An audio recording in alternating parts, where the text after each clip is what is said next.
Hey there, folks. We're going to get started in just a few minutes here. Just doing few last minute things. I'm hoping that the battle I added, the chat battler dungeon, works out in the end. Because I totally forgot how I did a lot of stuff on it. So I tried to arrange a special fight that is going to be near impossible to fight without the help of Roger, who's going to join us in spirit tonight. For anybody that donates to the Prevent Cancer Foundation, you'll receive a very special item for the game that we have on our channel. Of course, I'm sitting here acting like my channel is something special. But you're getting massive echo from Discord, Twitch audio playing one after the other.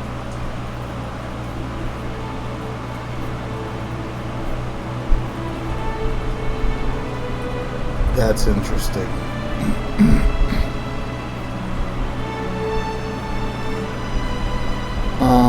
I think it's just because you're probably just hearing my voice, and you're probably hearing me chatting in Discord at the same time. I'm not really sure how best to deal with that.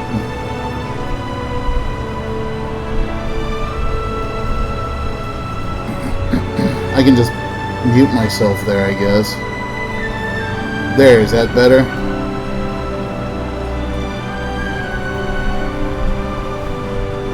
Of course, now you're not going to hear me in Discord, unfortunately. I'm not sure how to deal with that. You might just have to mute the stream while I'm talking,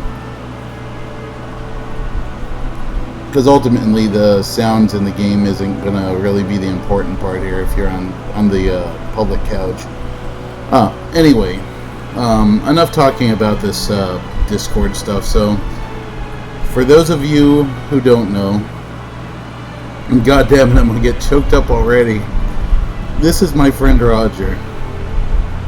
I met him in middle school on the first day. And throughout middle school, he was my best friend. And I had just recently gotten back together with him a couple of years back when I visited my hometown, Virginia. And it was like I hadn't even left. It was like it was like we were just picking up from where we left off. And it was wonderful. And then a year later, I believe it was a year later, he found out that he had cancer. I want to say it was thyroid cancer. If anyone in chat is one of his friends, please correct me. It's been a while and I don't remember exactly what it was. But in any case, the point is, he fought cancer for a long time. And for a long time, even, it felt like he was winning. And one day in November, I got the news that he passed away.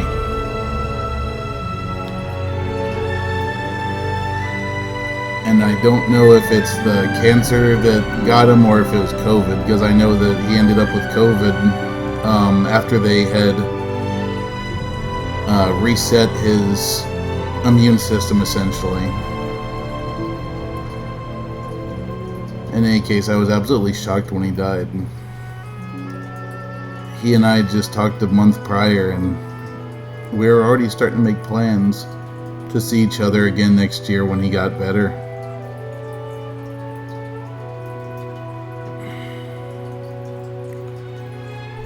And just recently, I actually had a dream about him. I went to bed thinking about, if I could go back and be a kid again and keep all my knowledge and stuff from this life, would I tell people that I know what their fate is going to be, like to help them stop it or something? And I had, after going to bed with that thought in my head, and that's probably why it came up, but who knows, I had a dream that I was in middle school again, and I saw Roger,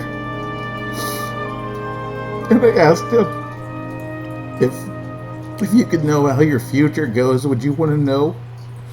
And he just smiled at me and said, no, man, I'm okay now. I'm not struggling anymore. I don't hurt anymore. I'll be okay, and so will you. And I'll see you again someday. And I hope that's true. Because he was such a good friend and a good person. And I can't say that about a lot of people nowadays.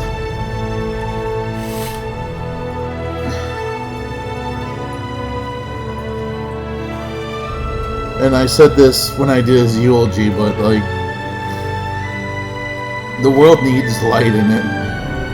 And when he died, it took so much of it away. But all of us just have to carry on in his stead and carry that light for him, since he can't anymore.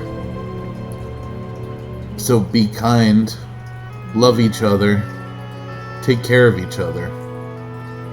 Don't be mean to each other, don't hate each other, for stupid reasons especially. But in any case, we're here to celebrate his 41st birthday. I celebrated mine just a couple weeks ago. Thank you to everyone who came to that party. And thank you for everyone that's here to celebrate Roger's birthday with me. Tonight, we're going to eat pizza. We're going to drink a little. And then of course we're gonna play some of Roger's favorite games. We're gonna start with Shredder's Revenge. And if you have a Switch, you can join us. My friend code, let me see if I can, oh crap. I was gonna see if I can put this in chat. So my friend code is SW-1895/ wait, why did that happen? I guess my camera turned off. Let's see, 1895 4519.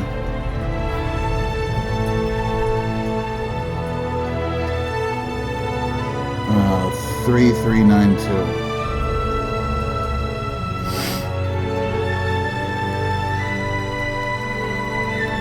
Man, I really should have made so my bot could actually spam this along with this other message. Actually, here, I'll fix it. And then we'll start up, I promise. Man, it'd help if I could spell.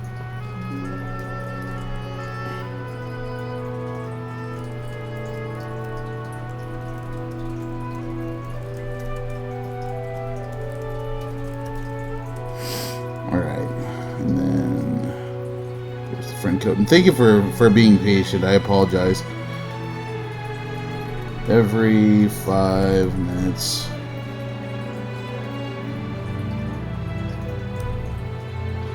There we go. There, now my bot will take care of that for me.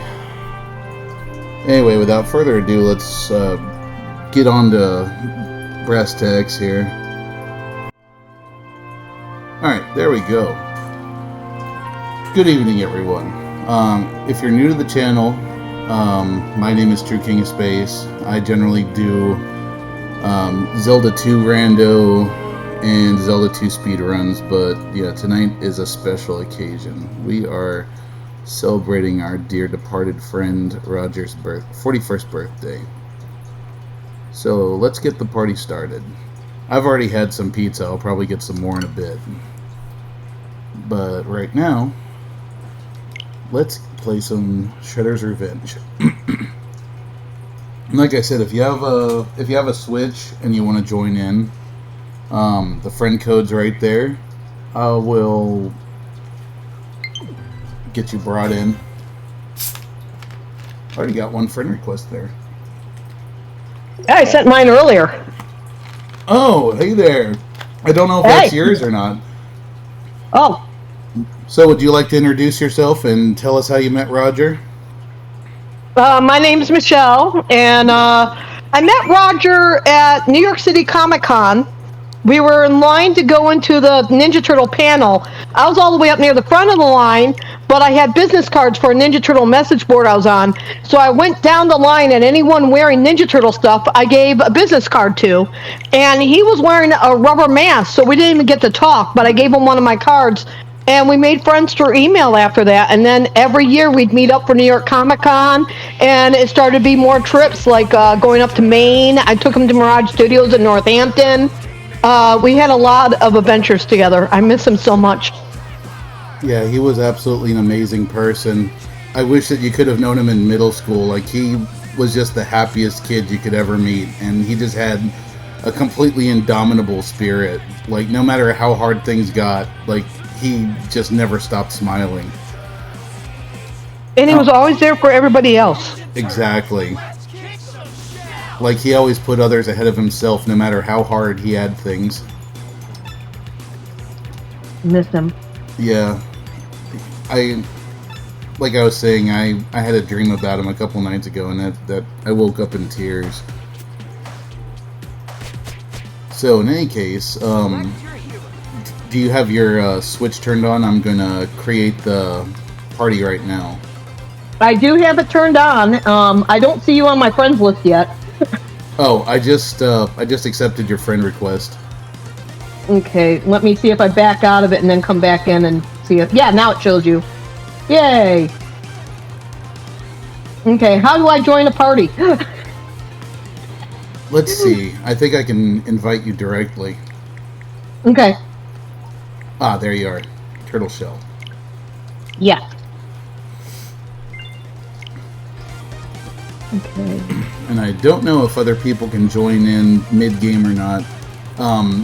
The party code is TYYVH.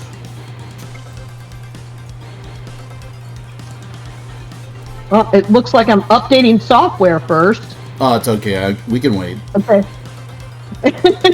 Yeah, no worries. I haven't played my Switch for a month, so, it's picking on me. No, I totally understand. It's been busy for me too. Also, chat, while we're waiting, there is a new emote specifically for this event, so whenever you get excited, spam Metalhead. And we have a new channel point redemption as well, called Cowabunga. Once again in Roger's honor. Of course, I put my own twist on it, so you'll see here in a moment what it is. Can you send me an invite again, because it seemed to just put me to my homepage? Yeah, absolutely.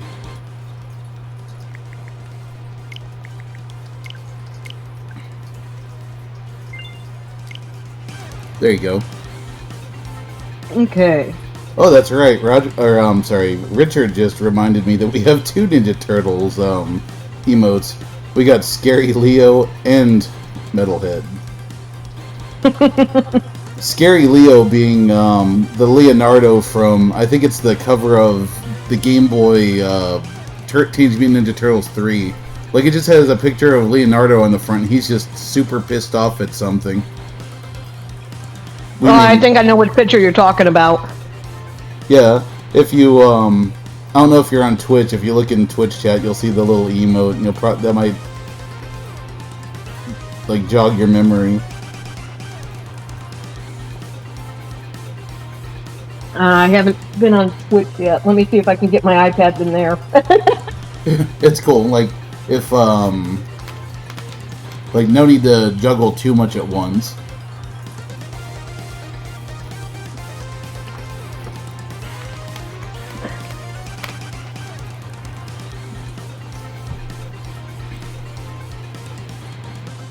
I'm sitting here with pizza in front of me, too. Oh, well, I don't have it in front of me, but Roger's got pizza back there. I've got both metalheads there. I got cupcake for him, candle, and I think before we start, I am going to have a small drink in honor of our departed friend. So this is Tito's handmade vodka. This bottle was provided kindly to us by the Swindle 1984, one of our best friends and friends of the channel, and a very loyal supporter. So thank you again, Richard, for your constant support, your subscriptions, and your gift of this vodka. So, cheers, Roger. This is for you, buddy. I wish I could be having this drink with you instead. Yeah. All I got to drink with is root beer right now. Oh, that's fine. You got to try this the last time I was out there. It's Faygo, which is a Michigan company, and we brought him a couple cans of Faygo root beer and cream soda and stuff for him to try. Faygo is actually really good. Like, I think a lot of people talk about that, and they're like, they refer to it as the Juggalo drink or something, I think. That's because the Insane Clown Posse took to it. Yeah. Took a big liking to it, yeah. But I grew up when Faygo before they were even around. They went to high school with my sister. Oh, nice. The first time I tried Faygo was probably late 2000s. My ex-girlfriend brought me some back from when she was visiting with her friends in Michigan, and it is pretty good. I think it's the one thing I'll really be depressed when I leave Michigan to not have ready access to, because while it is in all the other stores now, we're finding it all across the country, it is so much more expensive outside of Michigan. In Michigan, you can get a bottle for under $1 still. The drink that I used to have in Virginia that I wish I could have back, and maybe it still exists, it was a drink called Cherry Crush. It was a delicious, delicious soda. Like every birthday, I'd be like, Mom, I want a 2-liter of that. I don't know if I've seen Cherry Crush. I'll have to poke my friend Larry. He still lives in Virginia.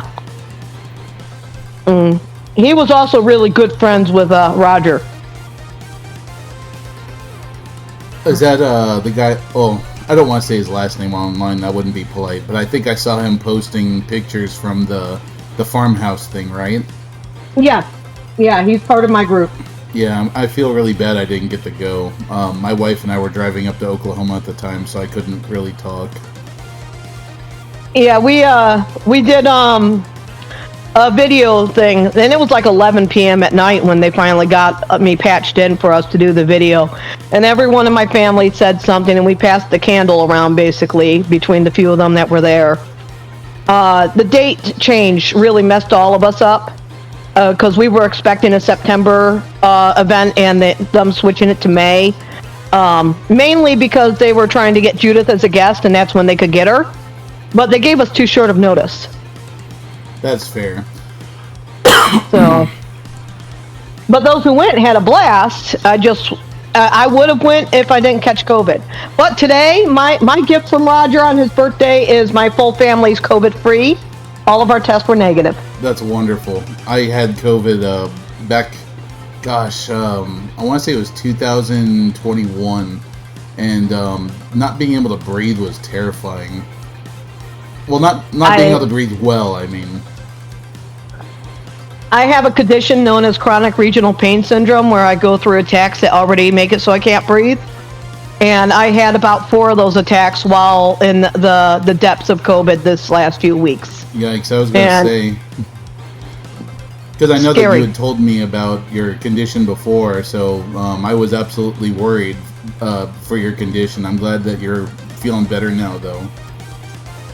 We've still got chest pain, so we're going to call the doctors and try to make an appointment to have a follow-up on that. But other than the chest pains, I'm doing a lot better. Excellent. Let's see. But I'm going to send you an invite one more time, by the way. Oh, even though I'm sitting here? Yeah. It's not showing up in the list of players. Okay, I'm clicking join again. If I press any button to start, am I in? I think you might have to hit X and do the party up thing. X? Yeah, this is the first time I've done it online too, so I'm not exactly sure how it works. Oh, okay. Yeah, I've never... Accept, yes. Okay, I've never done this before either, so this is all new to me. That's cool. Online service are available with Nintendo Switch Online memberships. Oh, do you have to be a paid member to be able to do this? Oh, God. I forgot about that. Oh, I can't do this. Shoot, hold on. I guess there's a 7-day free trial. Here, I got a cool idea. I'm gonna see if I can do this. Switch online 12 months. Digital code. All right, I'm gonna buy something and I'm gonna send it to you here in just a moment. And don't worry, I'm not like spending a crap ton of money, so don't feel like feel bad about it or anything like that. But I'm gonna buy you 3 months. Thank you. You're most welcome. Oh. Thank you for coming. Well, of course. Anything right now in honor of Roger. He's really missed. I don't know if you... Yeah, you saw the post I did today. I actually did because you commented in my photo, the comments. You saw the picture I did of the turtle toys. Mm-hmm. I don't know if you noticed, but Michelangelo's holding Roger's favorite Ninja Turtle cookies. Ninja Turtle cookies? Yes. I didn't know there was such a thing. Yeah, they were called shell cookies, and there was a bunch of different Ninja Turtle cookies that came out back in the 90s. And Roger was going on about how everyone always talks about the more like the Teddy Graham cookies.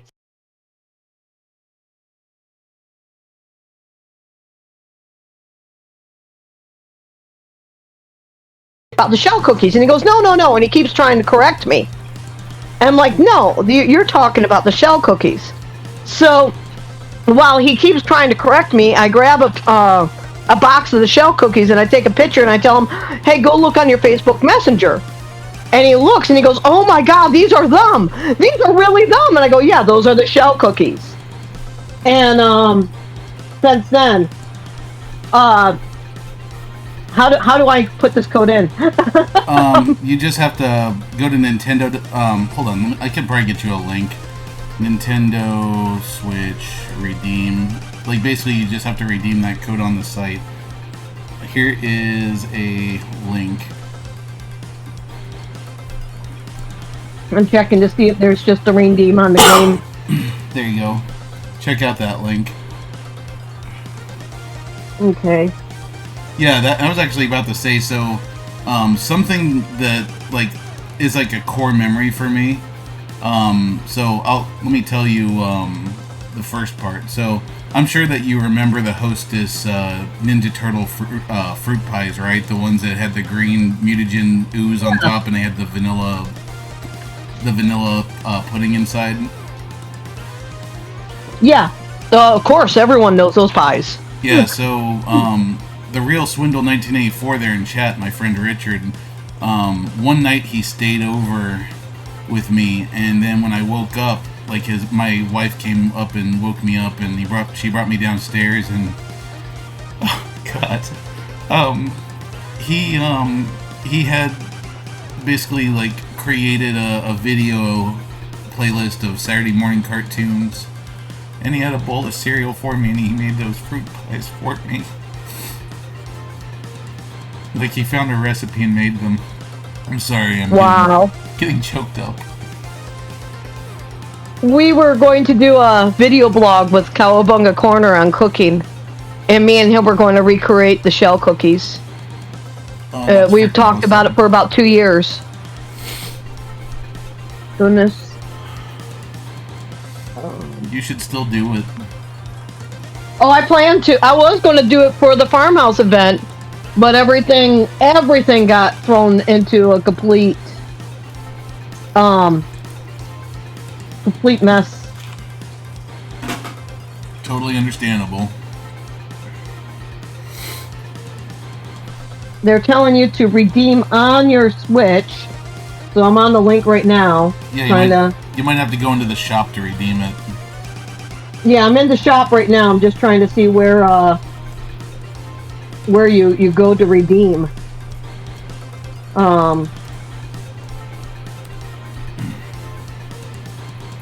Support website. Oh, nice. So it says, oh wait, that's not what that says. I'm trying to figure out if there's, if, like, people can just jump in and out of the game. Or if you have to have everyone connected at the beginning.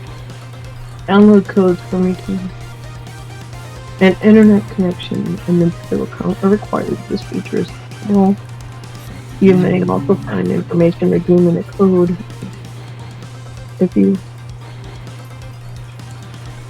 shop. And for those of you that are in chat, thank you for hanging on. We're just trying to get connected here, and gosh, I know that there's more people that I know that that have Shredder's Revenge, like Kamzy. I'm gonna text him real quick and see if he'll jump in too.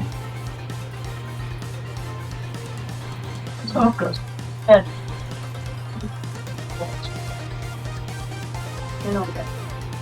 Why are you talking about Toka right now?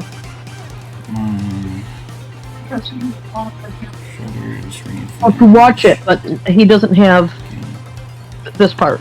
We're jumping on.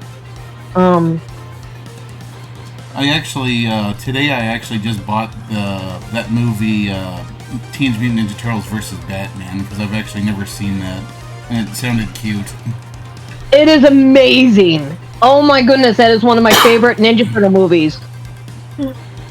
I cannot believe how good they did. So I have an important question for you then. So just on the topic of not necessarily Ninja Turtles, but just karate and ninjas and stuff like that in general. So what are your thoughts on Karate Kid? The movie series, of course. Oh, they were fun. I have not watched Cobra Kai yet, but I remember watching Karate Kid back when it was new and enjoying it back then. I like Mr. Miyagi. And I like that it encouraged people to be able to defend themselves without, becoming the bully type thing. Right. That there's more to it than just learning to fight.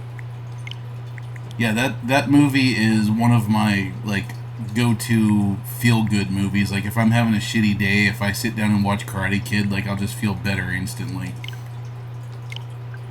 See, that's Ninja Turtles for me. Oh, I mean, Ninja Turtles is definitely one of those movies for me, too. But Karate Kid is absolutely, bar none, the best one. Because it's like, it just kind of... It's almost like I get to step back in time into the 80s and just chill there for a bit.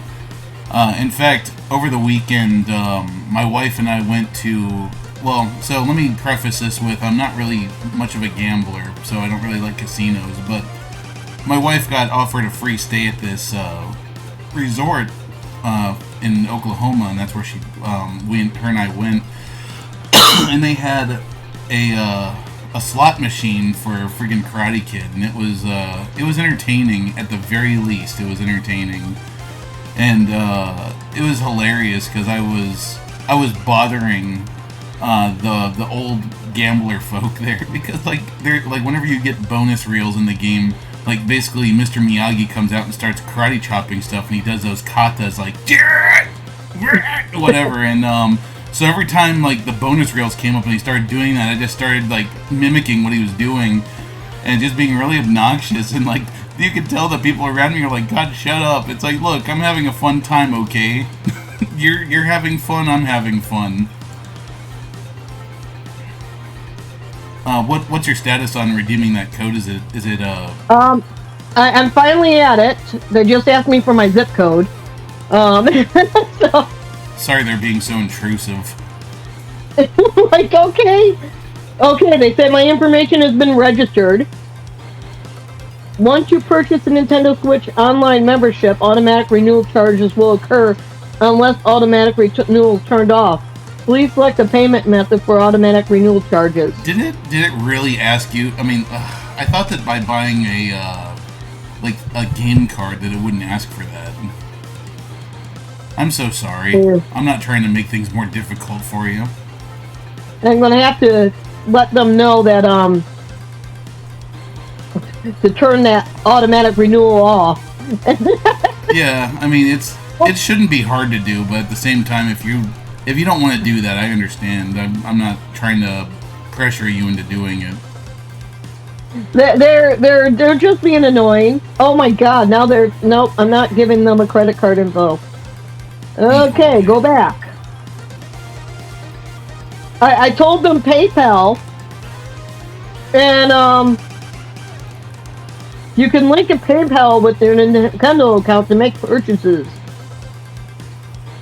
But will they let you do that for the subscription? That's what they're saying. It's one of the options listed there.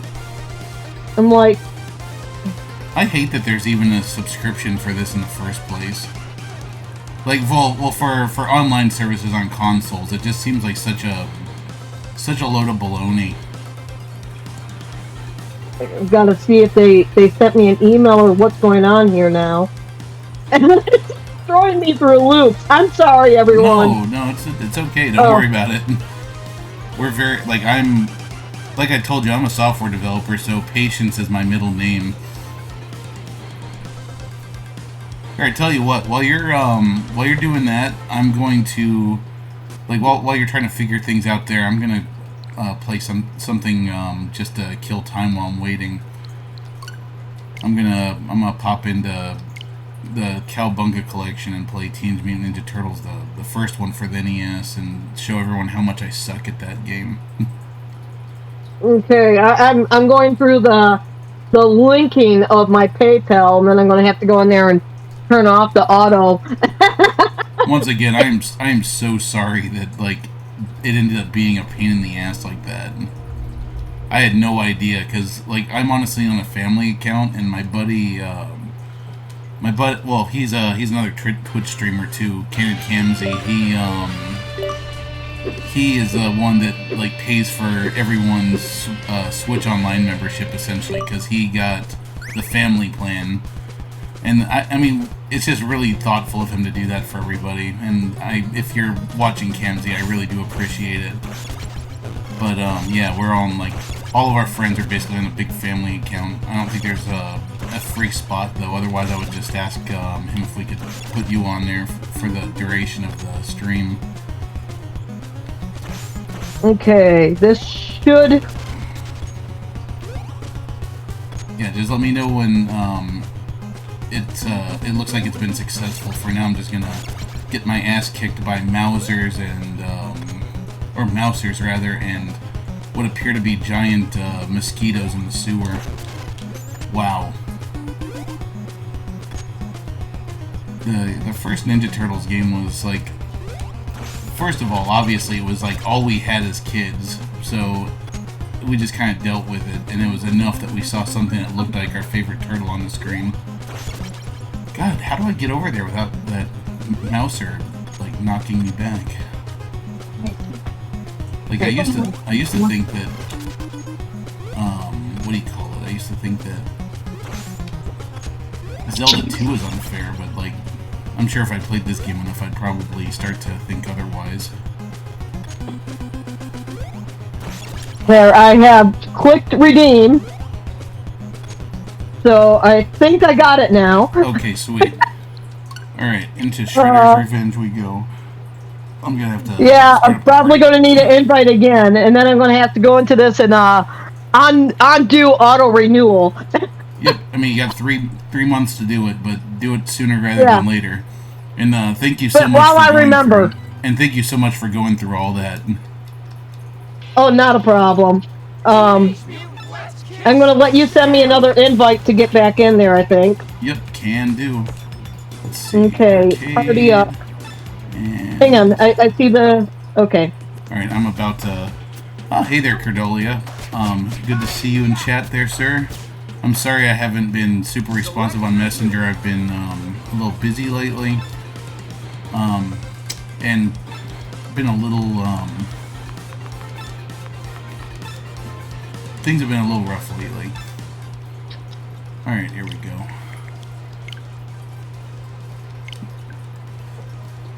Alright, there we go.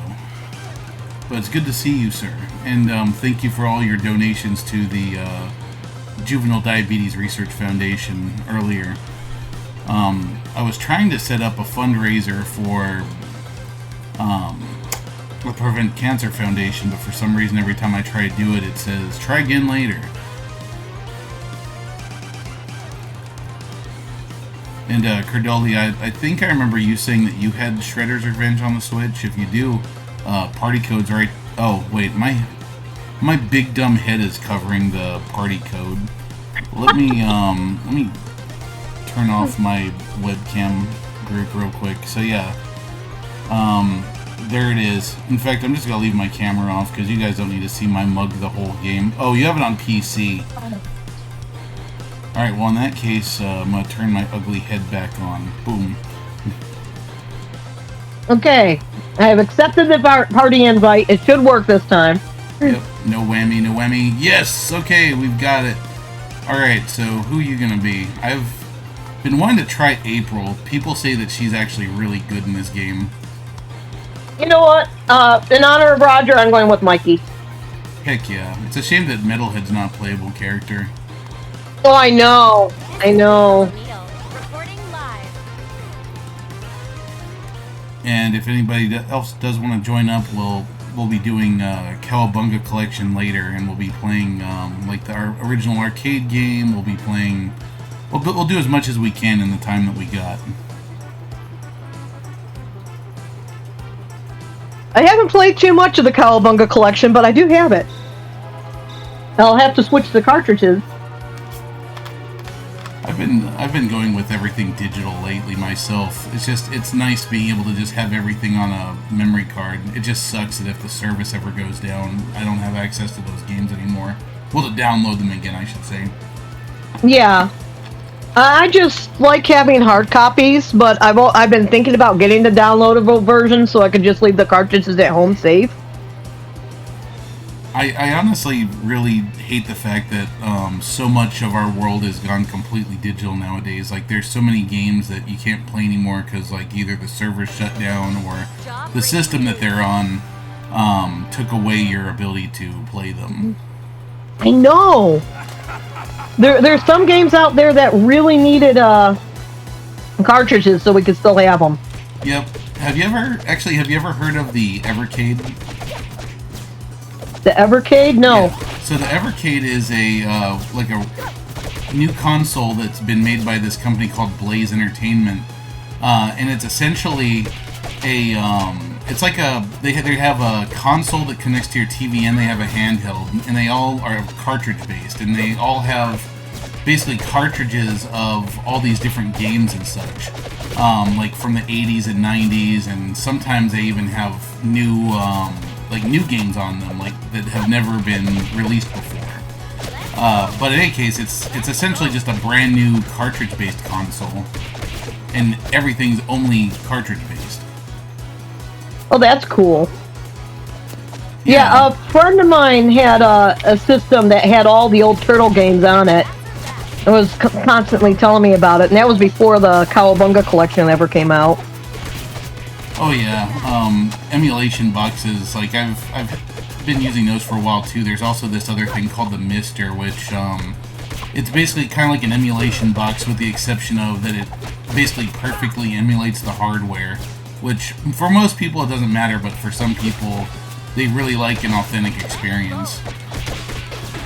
So, like, I'm a huge ambassador for that type of technology, but in any case, it's nice that collections like this exist, especially because they add online capabilities for games that never had it before, like the NES games and Genesis games and such.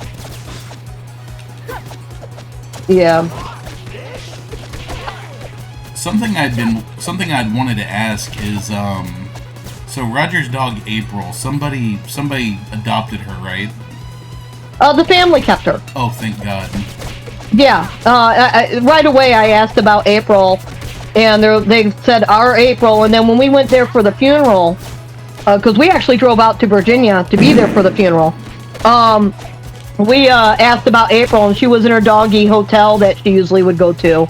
Mm-hmm. And so yeah, they said they were still getting the report card, still taking her where she likes going. I think the only thing she's not going to get that she got when Roger was around is he would home cook her meals. Wow. He loved that dog so much. He really did. I just grabbed the pizza without even thinking of asking if you needed it. No, I've got all my life still. That's why I left it for you. I kept up with him for a while on April's health and stuff because while he was in the hospital, you know what she went through, right? I don't actually. Please, tell me. Oh, he was in the hospital, having his cancer treatment stuff. So this is before, he was released in, August, September time. Mm-hmm. And, the doggy daycare called him and they're like, we have bad news. April's bloating and she's got to go to the vet hospital. And they refused to work on her till he had like $6,000. Oh my God. And so he ended up borrowing money, got it talked down a little bit, but the total cost ended up being about 10 grand. Oh my gosh. And she had to have surgery to save her life. What was it, like an obstruction or something? Yeah, I'm trying to remember exactly. Mickey, do you remember what? Something was twisted. Something was twisted inside of her. Or something? Yeah. Yeah. So they had to get her taken care of. And that was a hard. He had only a few hours to be able to answer. Yeah, he had a few hours to try and come up with all that. He said he was dying. That's awesome. Yeah, basically they said if he didn't get it done right then, she was going to die. You gotta love how they basically hold your loved one's life hostage for money, essentially. Yeah. And he was so stressed. I felt so sick about that because that was his baby girl. And at the time, he's already going through so much stress. So when we visited in September, she was still wearing the cone from it. So we have pictures of her with her cone on with him. So, yeah, we got to say hi to April and... Yeah, Loki. Our dog Loki got to meet her. My mom and my sister's here with me, by the way. Oh, nice. And both of them were friends with Roger, too. Well, hello there, family. Hi. Hello. Hope you're having a wonderful day. Oh, yeah. Or, Yeah, I'm having a... as I said, today we got a great gift from Roger, being COVID-free, so we had great news. Yep, being COVID-free is awesome. Like, it took me... it took me, like, probably a month before it was completely out of my system. Whoa! Do this for me. It's not out of your... Yeah, it's not completely, but a negative, but I still got the chest pains and a little bit of a cough, not much. Yeah, my cough I have right now is just allergies, fortunately. But here in Texas, unfortunately, allergies are they're plentiful. We got mountain cedar and all kinds of nasty stuff down here. Mountain cedar's the worst, though. It's bad allergies here. And it seems like I'm allergic to all of them. I was the fortunate one who didn't get the allergies. My sister got allergic to everything. I think my least favorite part of the long COVID was the brain fog. Yeah. Oh, yeah. It didn't For help. me, it's been the chest pain. Yeah, I can You want imagine. the pizza, or do I grab the pizza? Or? I think that pizza ultimately. Yeah, let's see if we can get some enemies on the screen. Michelle, if it was just with chest pain, this wouldn't be this world. Oh, true. We got a lot of headache pills that we've been going through too. Yikes.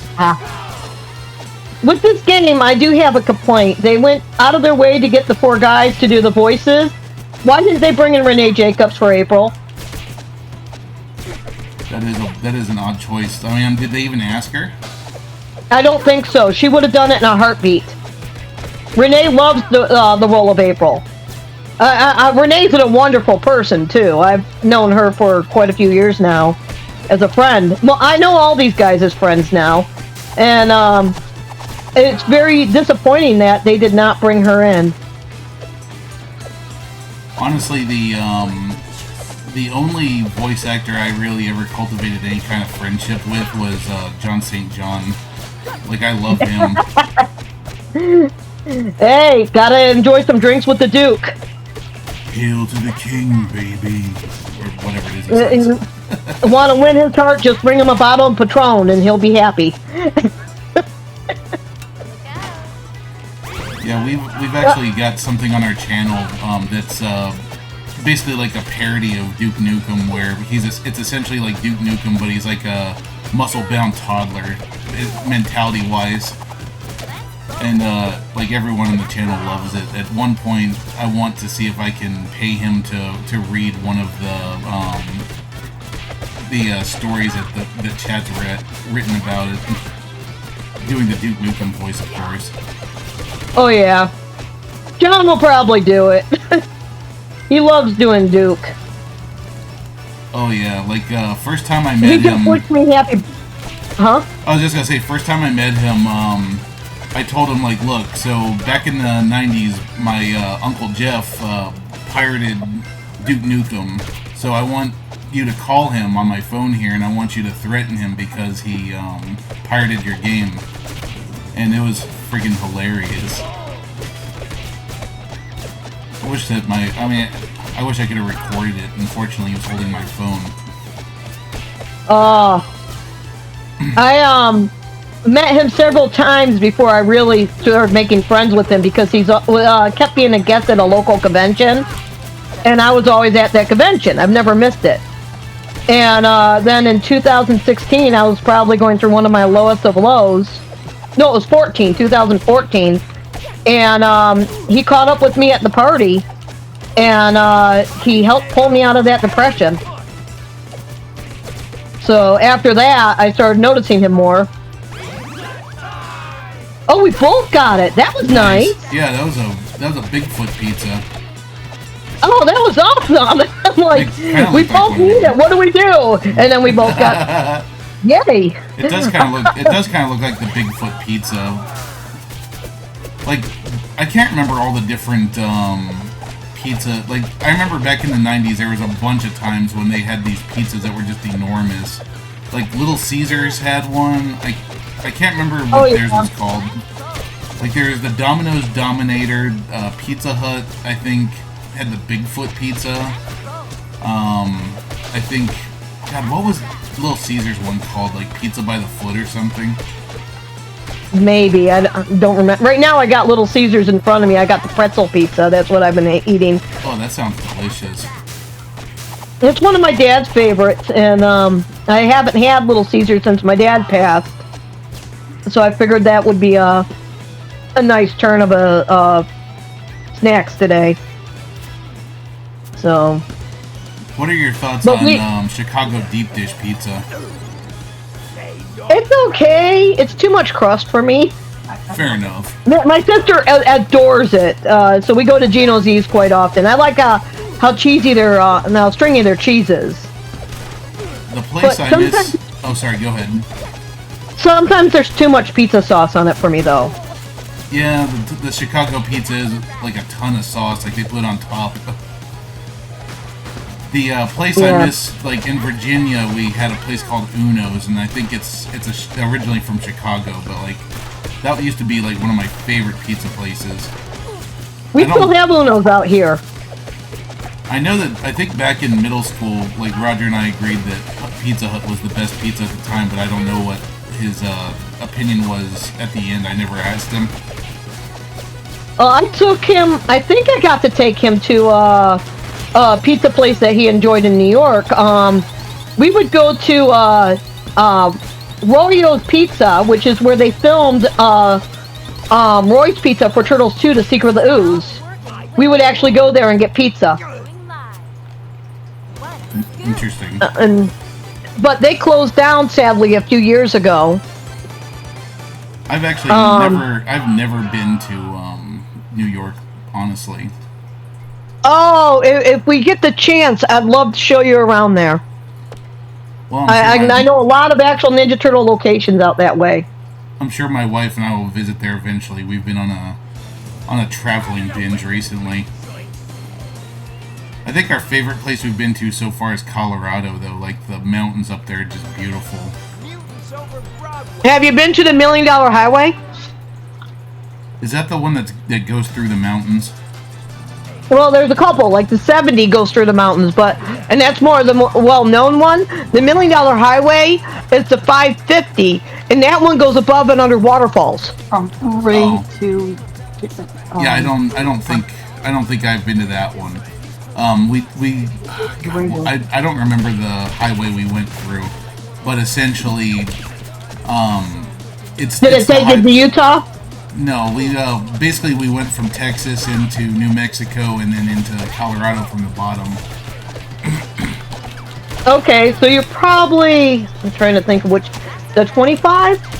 Maybe. I do know it was beautiful, but we didn't see any waterfalls or anything, and it was during the winter. And it was just, that was another core memory. It was like me, my wife, my mother-in-law, and my wife's little sister. And it was just cold, the windows were foggy, like, frosting up, and I don't know, it was really cozy and fun. Like, I can't wait to go again. Ow. The main route up is 25. Yeah, the main route up is 25. The 550 you would know if you went on it, because it is like this tiny 25-mile-an-hour road. It brings you through ghost towns. It brings you through ghost towns. It's actually a really epic drive. I'm afraid of heights, so I cry every time I do the drive, but I keep doing it for some odd reason, so I keep torturing myself. Oh man, I want to see ghost towns. Like, that's right up my alley. When I was younger, I used to do urban exploration. There's an old abandoned mining town. Still cool. With the old mines and stuff. Mine, what about yours? Ha ha ha. Sorry, I make dad jokes even though I'm not dad.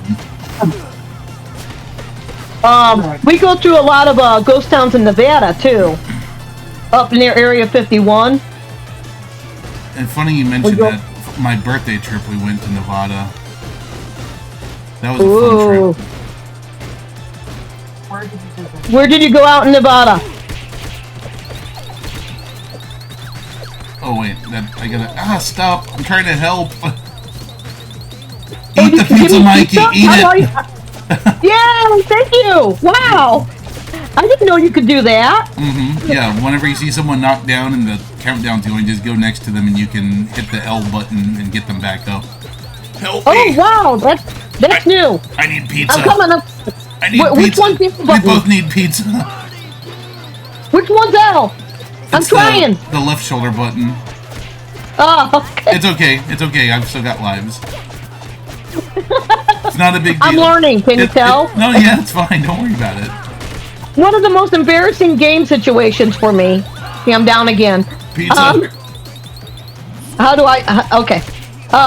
One of the most embarrassing game situations for me was in 2007. New York City Comic Con, they're introducing the game for the 2007 Ninja Turtle game. Mm-hmm. And Ubisoft had this huge booth set up with just the Turtle game at all these consoles.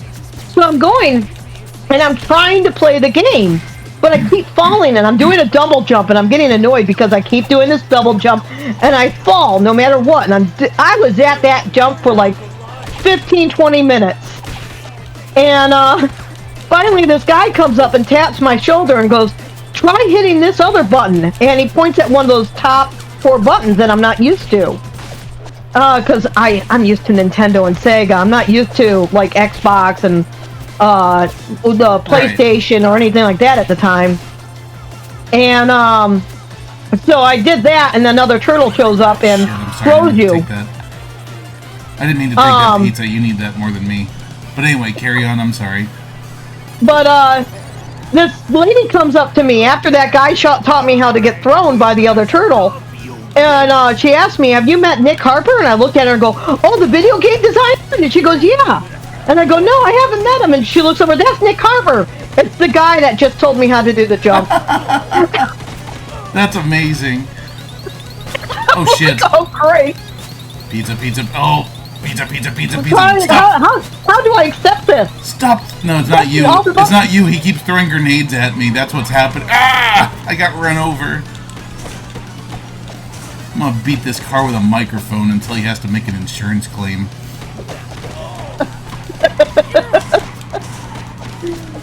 We're probably gonna die, yeah. but the worst that's gonna happen is we have to start the level over, which is not a big deal.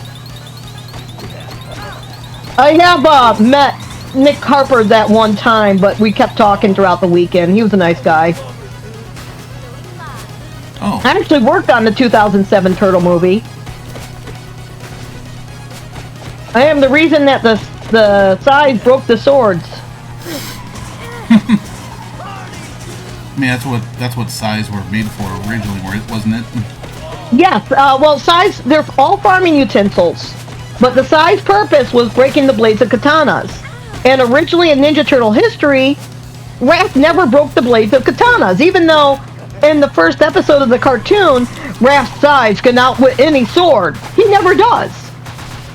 And that would drive me nuts. And so in 2005, Warner Brother approached me to do be a script consultant on the movie.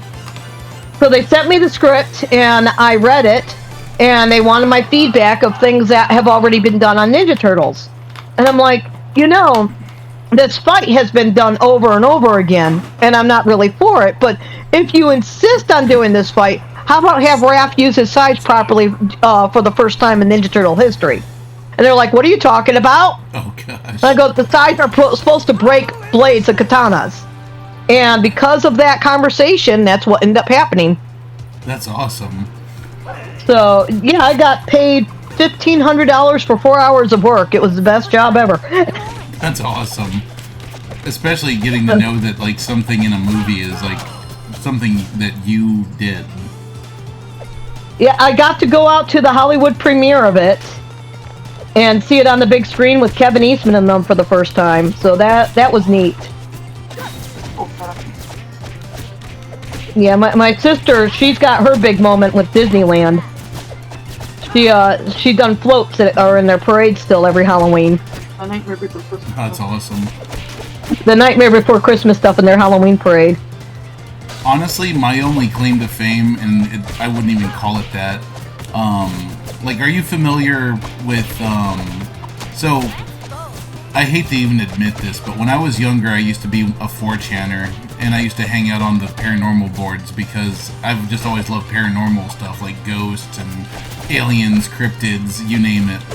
But, back then, this little series called SCP, which is Secure, Contain, and Protect, kind of had its humble beginnings there, and nowadays it's like kind of a big thing. Like there's books, there's games for it and whatnot, and I wrote one of the first SCP articles, and that's really the only thing I'm known for, and that's nothing, because like usually people don't even know like which one I'm talking about when I tell them, like, oh, I wrote number 4.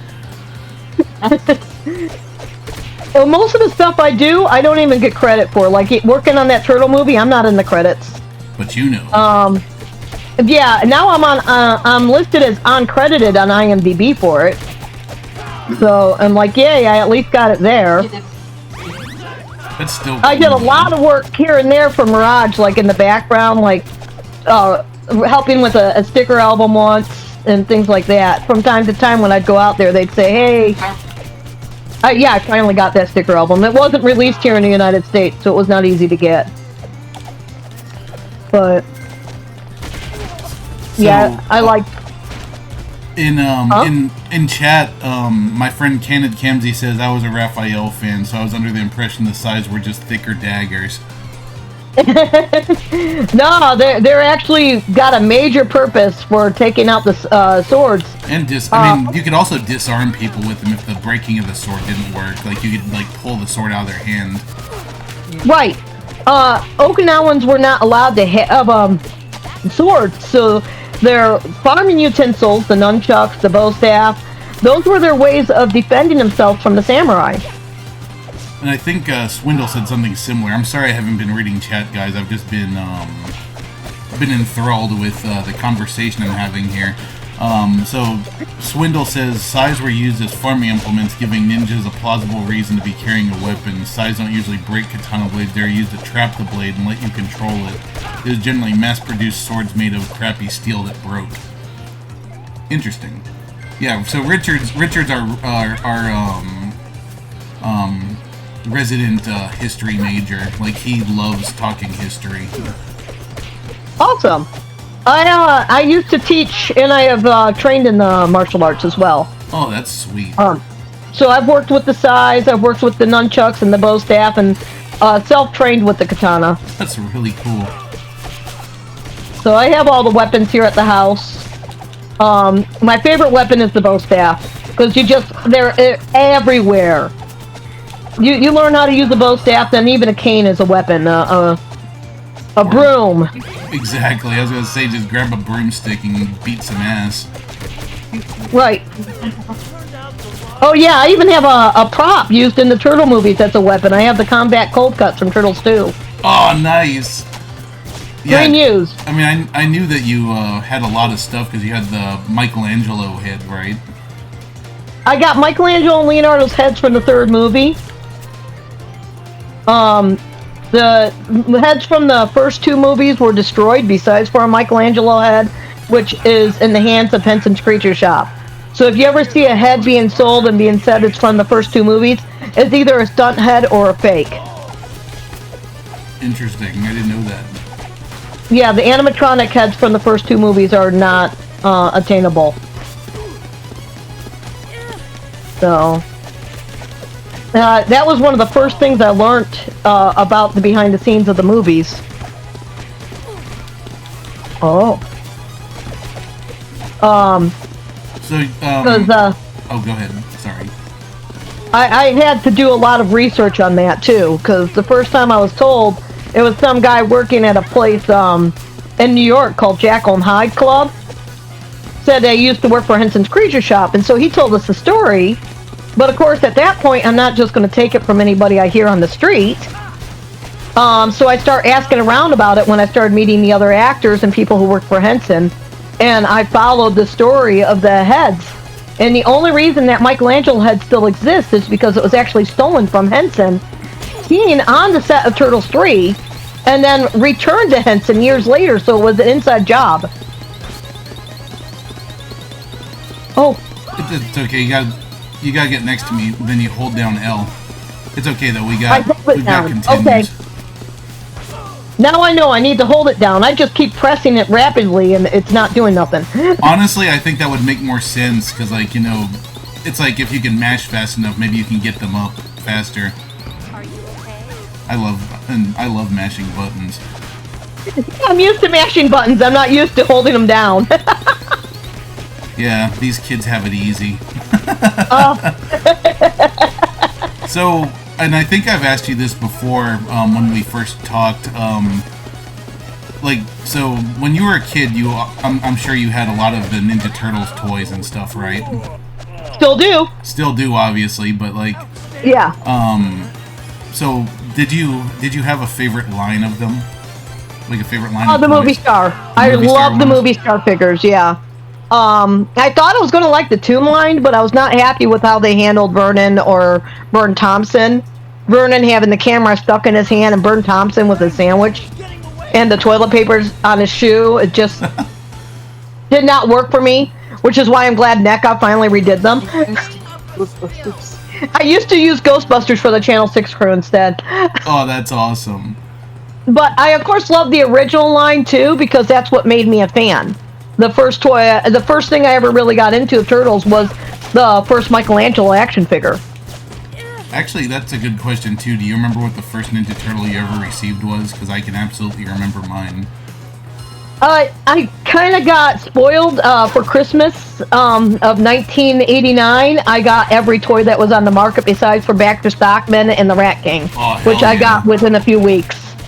So first time I ever got a Ninja Turtle. So I was still kind of in my dinosaur phase. So like my mom and dad had gotten me these all these plastic dinosaurs. Like I woke up on Christmas morning and my living room was just full of dinosaurs, and it was like the best Christmas ever. But then my mom also said, you know, I know you really like that Ninja Turtle show, and I wanted to get you a figure from it, but all they had were these ones.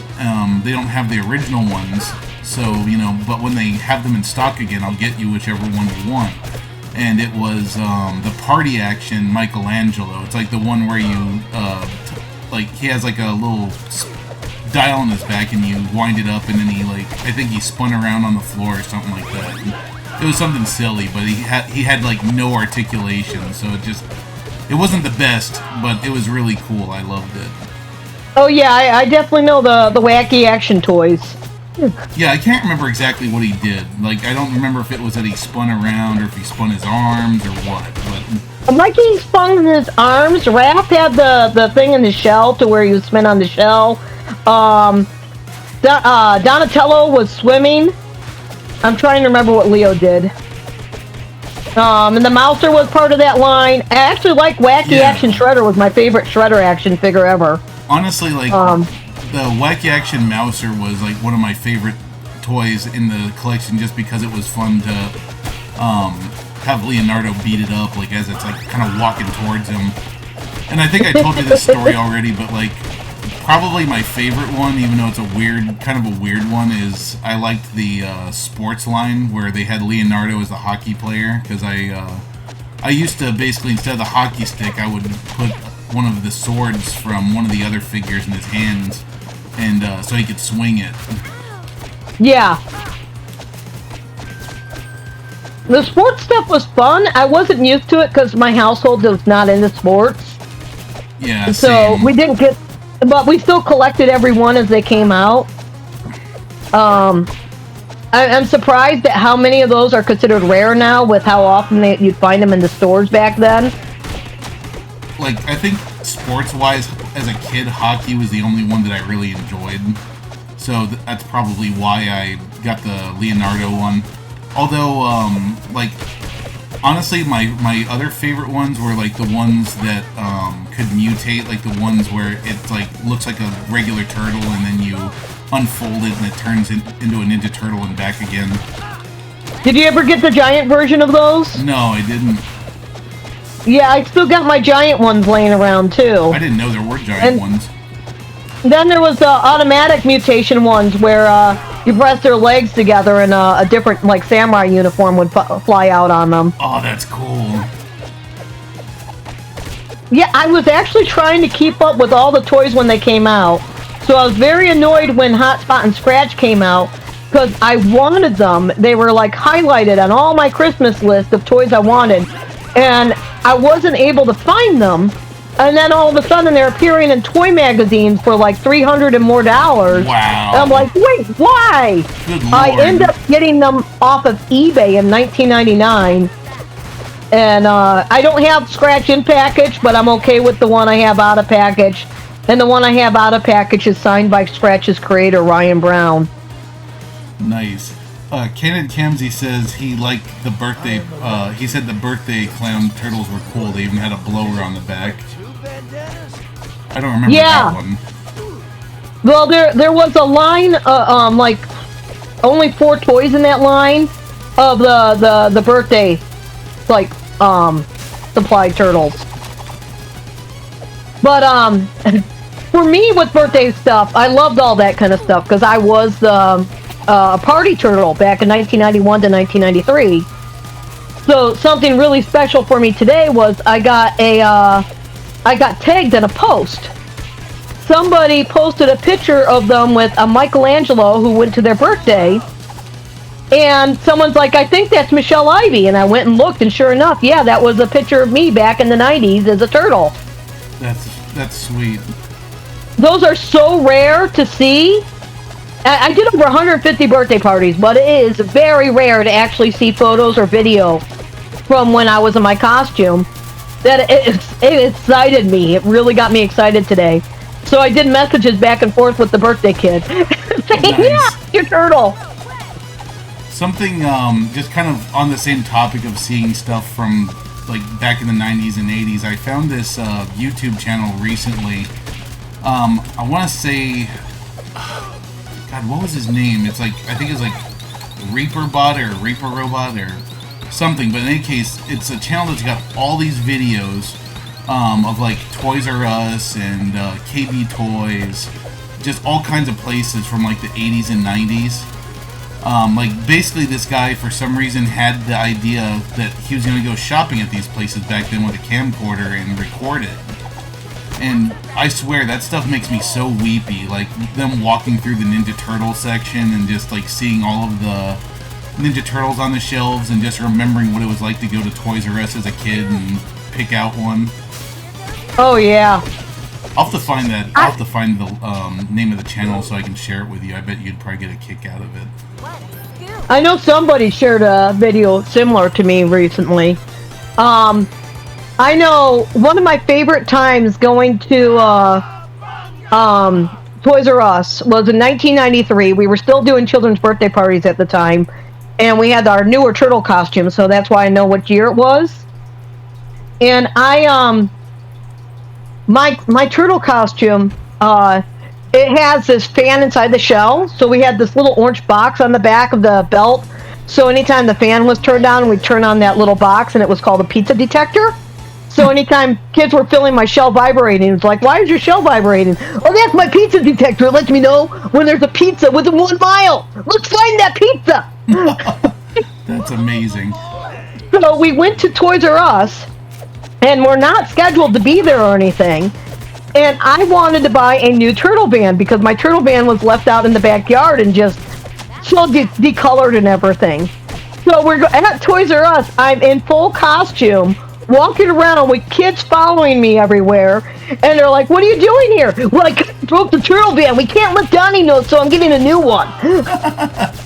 It was a blast. We were there for like 2 hours. Toys R Us loved us. They're like, oh my god, it's like free promotion. Thanks for coming and hanging out here. So you actually just triggered a memory I have with Roger. So obviously, like his other love in life when we were kids, other than the Turtles, was Sonic the Hedgehog, as you probably already know. So back then, he and I used to collect the Archie comic books for Sonic the Hedgehog like religiously, and if one of us had an issue that the other wasn't able to get, we would share them and whatnot. So one time, I think it was around the time that Sonic 3 came out, they had somebody dressed in a Sonic costume, and for some reason, me and Roger begged our moms to take us over there together so that we could take our comic books over there and get them signed by Sonic the Hedgehog. And I feel so sorry for this guy because he was so taken aback by the fact that someone was asking him to autograph a comic book. So with those big stupid gloves on his hands, he tried his very best to write Sonic on there, but it just ended up looking like a black smudge. But it was just so, like, it's just such an awesome memory. Like, me and him just loved Sonic the Hedgehog so much. I had to get used to signing as Mikey the Party Turtle, but my first time wearing the costume, I was not expecting to do autographs. My costume was finished on October 17th, 1990, and I wore it to the Coming Out of the Shells tour. I was only 12 years old at the time. We called the Sonic Temple before going, asking if 12-year-olds could wear her homemade turtle costume to show the turtles. And they said yes. But they didn't realize that over 100 people were going to get out of their chairs and start to mob us.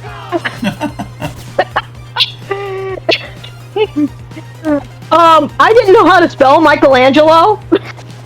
Spelling Michelangelo wrong in all these tour books and posters.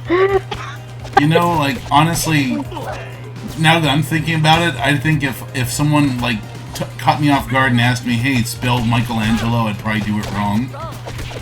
What is it? Oh. Michelango? That's the newer way of spelling it, but there's another A in there back in the day. Oh, okay. It's Michelango back then. Okay, that makes sense. I was spelling it without the AEL in the middle. I was spelling it Michangelo. And I'm dyslexic, so I was just spelling it wrong and having a blast. I stalled the show for starting for 15 minutes. The security had to pull me out. And when I got home, I signed my own tour book, and that's when we realized I was spelling his name wrong. I guess I should have known, because, I mean, my full name is Michael, so it is kind of the same way. Or spelled the same way it was. But Peter Laird, back in 2000, corrected it to be more like the original Renaissance artist. So he took the A out. But I always liked the A, even though now it's spelled more like my name. That was another thing. Kids wanting me to spell my real name. And I'd start to spell it, and they're like, no, not Michelangelo, your name. M-I-C-H. No. See, it was meant to be. Oh, it was so fun. I mean, I miss being a turtle. I miss it. I miss being a kid. It was nice not having a care in the world and just getting to be silly and stuff. Oh yeah, I still see myself as a big kid. Oh, same.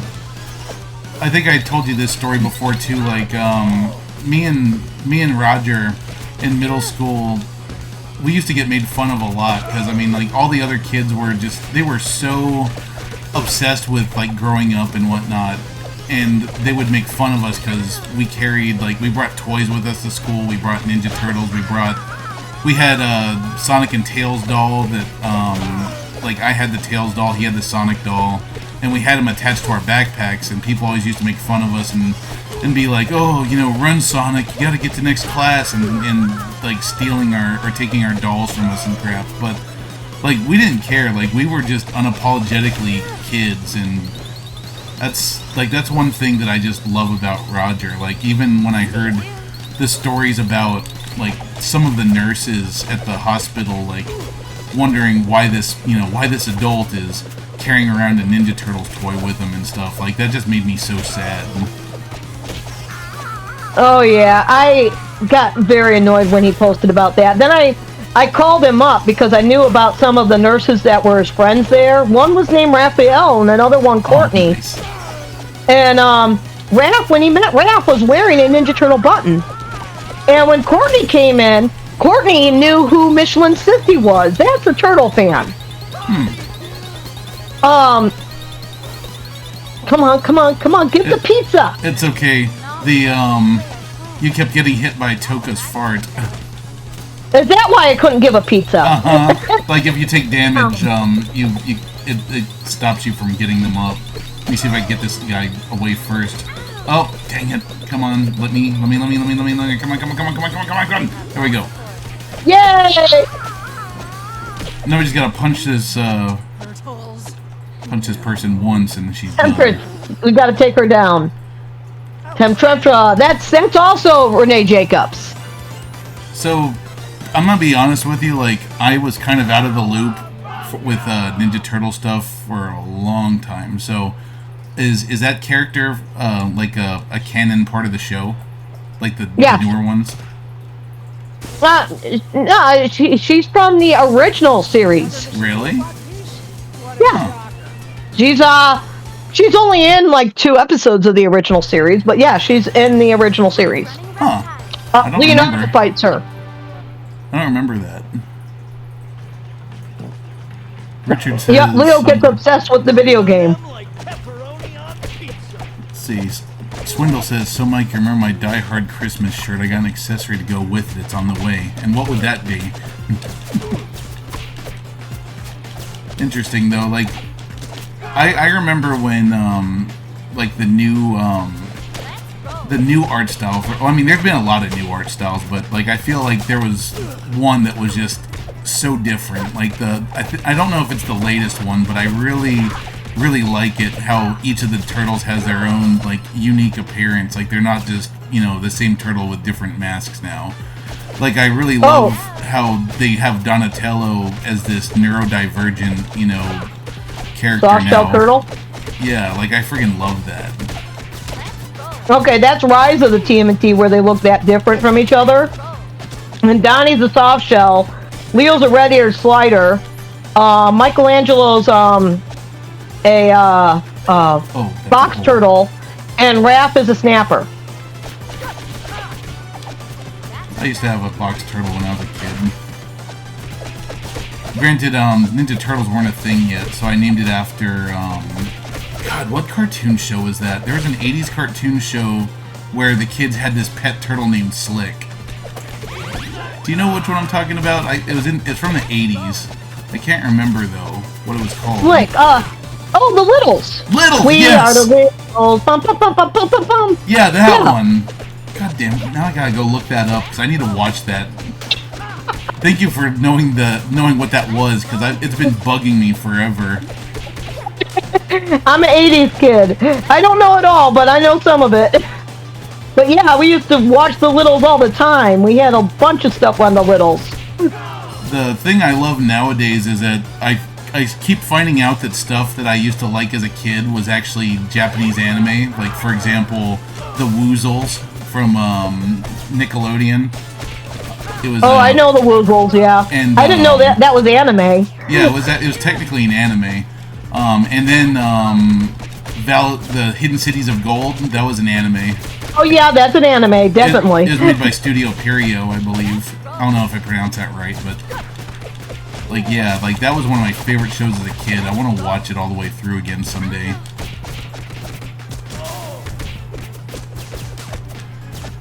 We have huge cartoon fans here.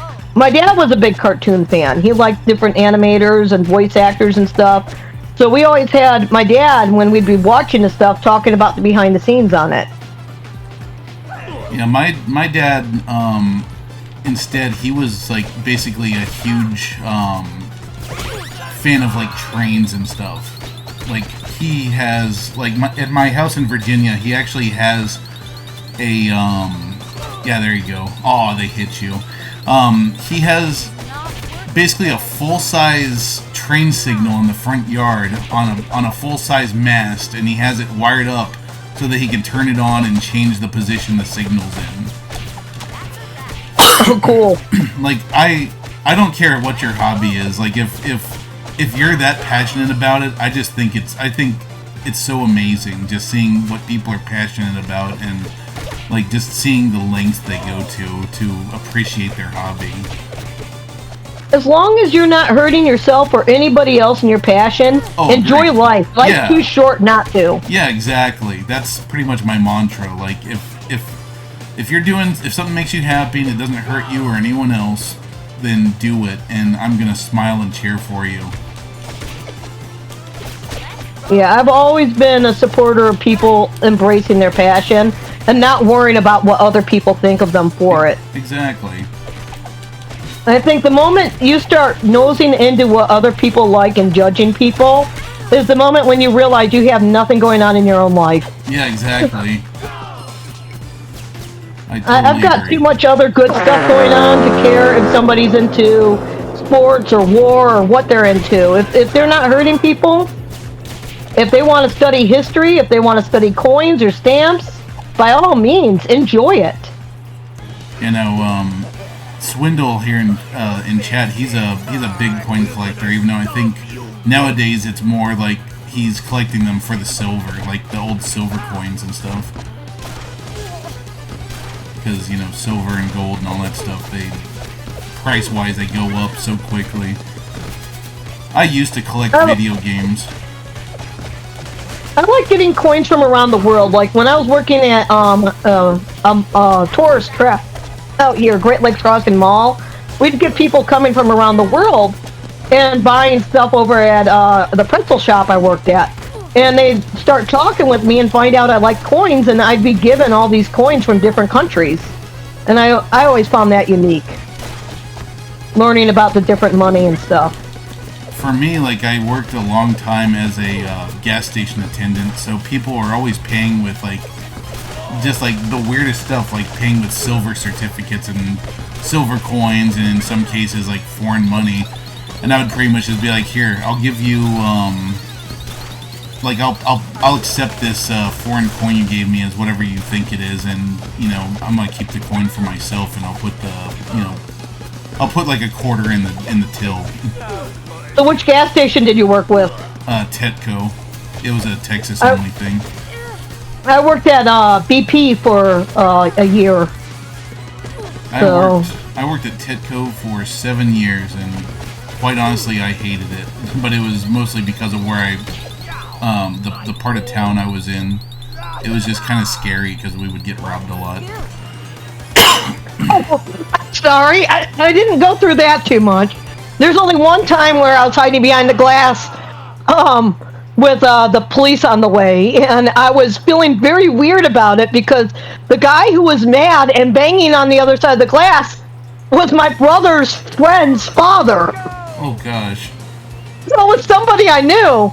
And I'm like standing there, he's angry because we had his daughter's car towed.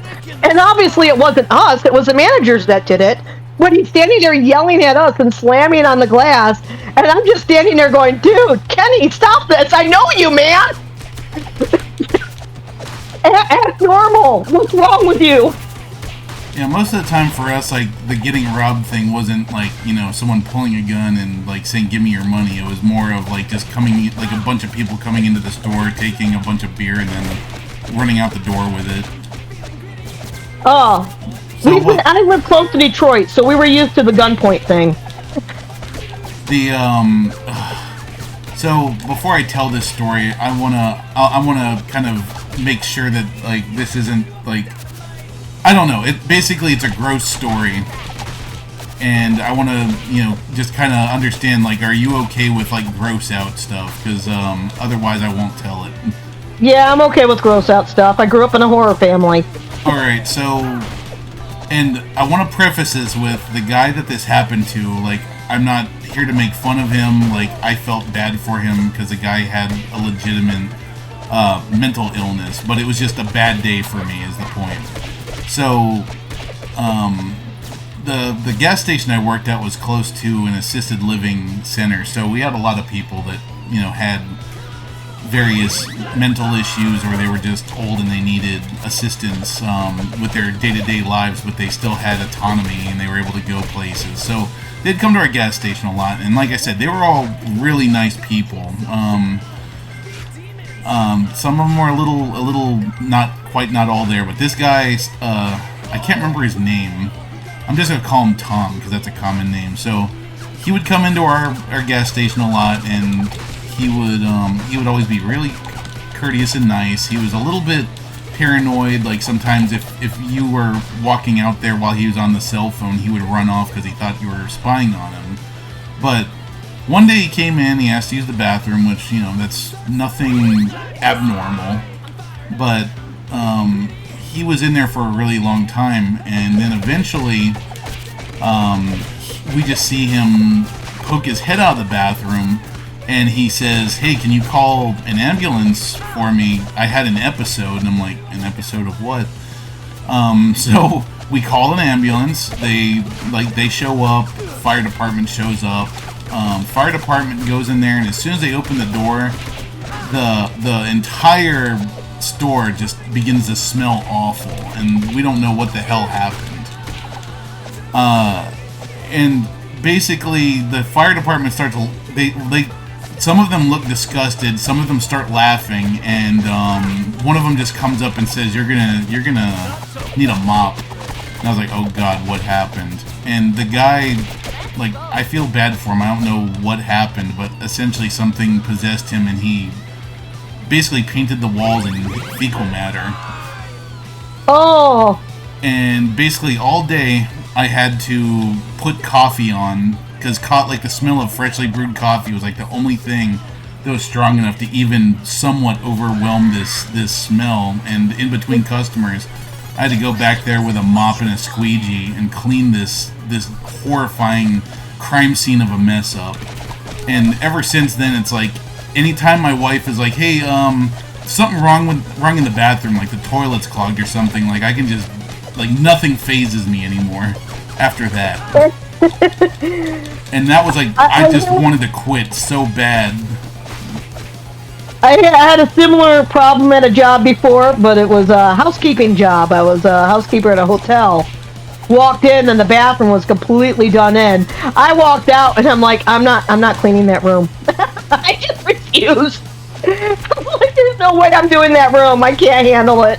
I mean, in hindsight, I kind of wonder if I even should have been the one doing that cleaning, because that was kind of a biohazard. Yeah. We ended up getting maintenance to take care of that room. I had 2 really bad rooms. One was that, and the other one was somebody took candles and melted wax into all of the furniture, the carpeting, the bedding. Wax was melted into everything in our hotel room. Jeez. So, yeah, that's some of my history there. I've had some disgusting jobs too. Yeah, that was definitely my worst day, though. I think the second worst day, though, was, and I don't know what happened, but essentially the store filled with smoke. I want to say that, like, a cooling unit had gone out or something, and, like, something inside of it literally caught on fire. So, the store's filled with smoke, and I haven't had a chance to lock the place up yet, because I literally just walked out, because I was like, oh god, I need to go out and get some fresh air, and get on my phone and, call the fire department, because I still didn't know what was going on. And people were still walking in there, even though there's smoke pouring out of the store. It's like, really? Like, you're okay with going into a store that might be on fire because you need cigarettes and beer. God. Wait, was this the gas station? Yes. Oh, stupid people. Yeah, exactly. I had twice where vehicles pulled up on fire at our gas station going, our car's on, well, one knew they were on fire, the other one didn't. And we're like, dude, why are you here? Well, don't you guys fix cars? No, you are basically making this a bomb. Get the fuck out of here. It's like, even if we fixed cars, I think if your car's on fire, you're probably beyond help at that point. We had one of our large machines that cut wood caught on fire with flames shooting up to the ceiling, and they still had us working.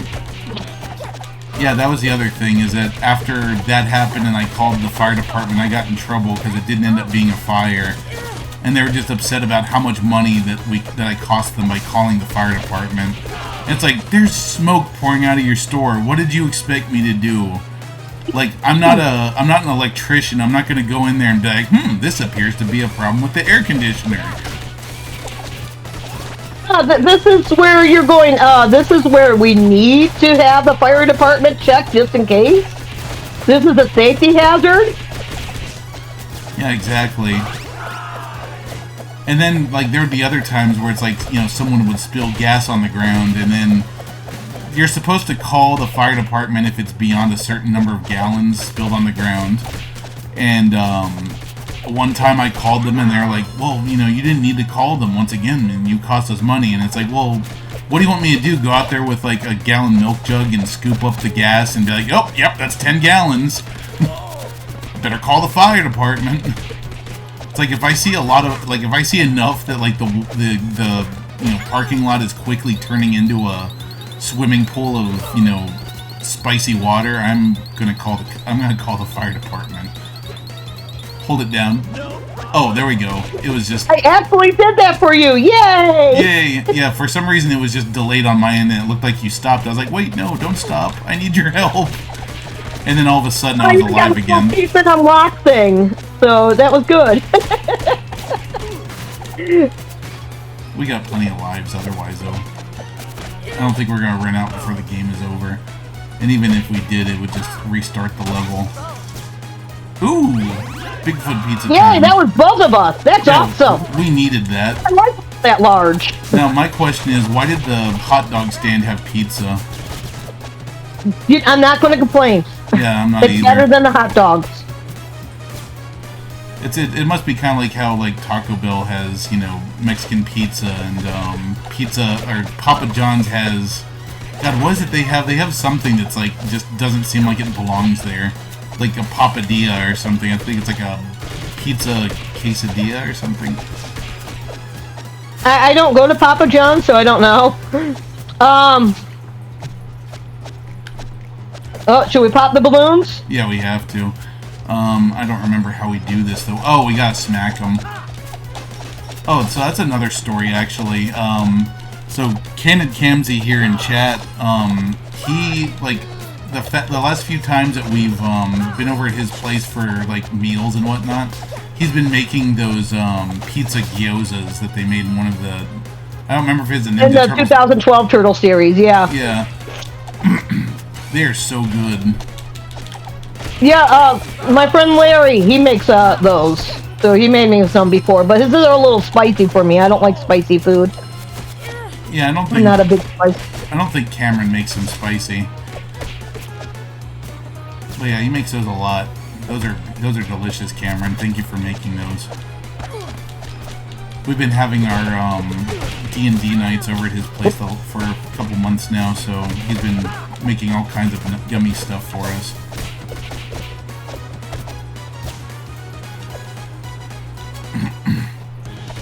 Hello, Leatherhead. Leatherhead, the slightly less durable version of Metalhead. Leatherhead was originally voiced by an actor named Jim Cummings. Oh. And Jim is most known for being Winnie the Pooh and Tigger. He wasn't the one that was Darkwing Duck, right? Yes, he is. Oh, I was... Okay, good. I was right. Yes, that is not Jim. right. And we've had the honor of meeting him a few times and hearing his stories. One of my favorite voice actors, I want to say it was Scott McNeil. Oh, Scott is so nice. Oh, I like Scott. Now, the way I'll know if I have the right guy or not, didn't he do Starscream's voice? Or no, Cobra Commander, right? Or am I thinking of someone else? I don't know. I can't guarantee on that with me. I know him because he was Bone Steel in Ninja Turtles: The Next Mutation, which is a live action show, and so me and Scott made friends through that. Wow, how did I get to survive that? That felt like it gave us more time than normal. I guarantee. But I think it was Scott McNeil. But in any case, like, the reason I bring him up is that, and I had this, like, on my old flip phone. I had it recorded, and I wish I had kept it. But basically, I asked him if he would say, "Cobra Commander demands an explanation for this bullshit." He was great. He would do whatever you asked him, and he wasn't one of those people that was like obsessed about getting paid for it. He just wanted to be friends with everybody.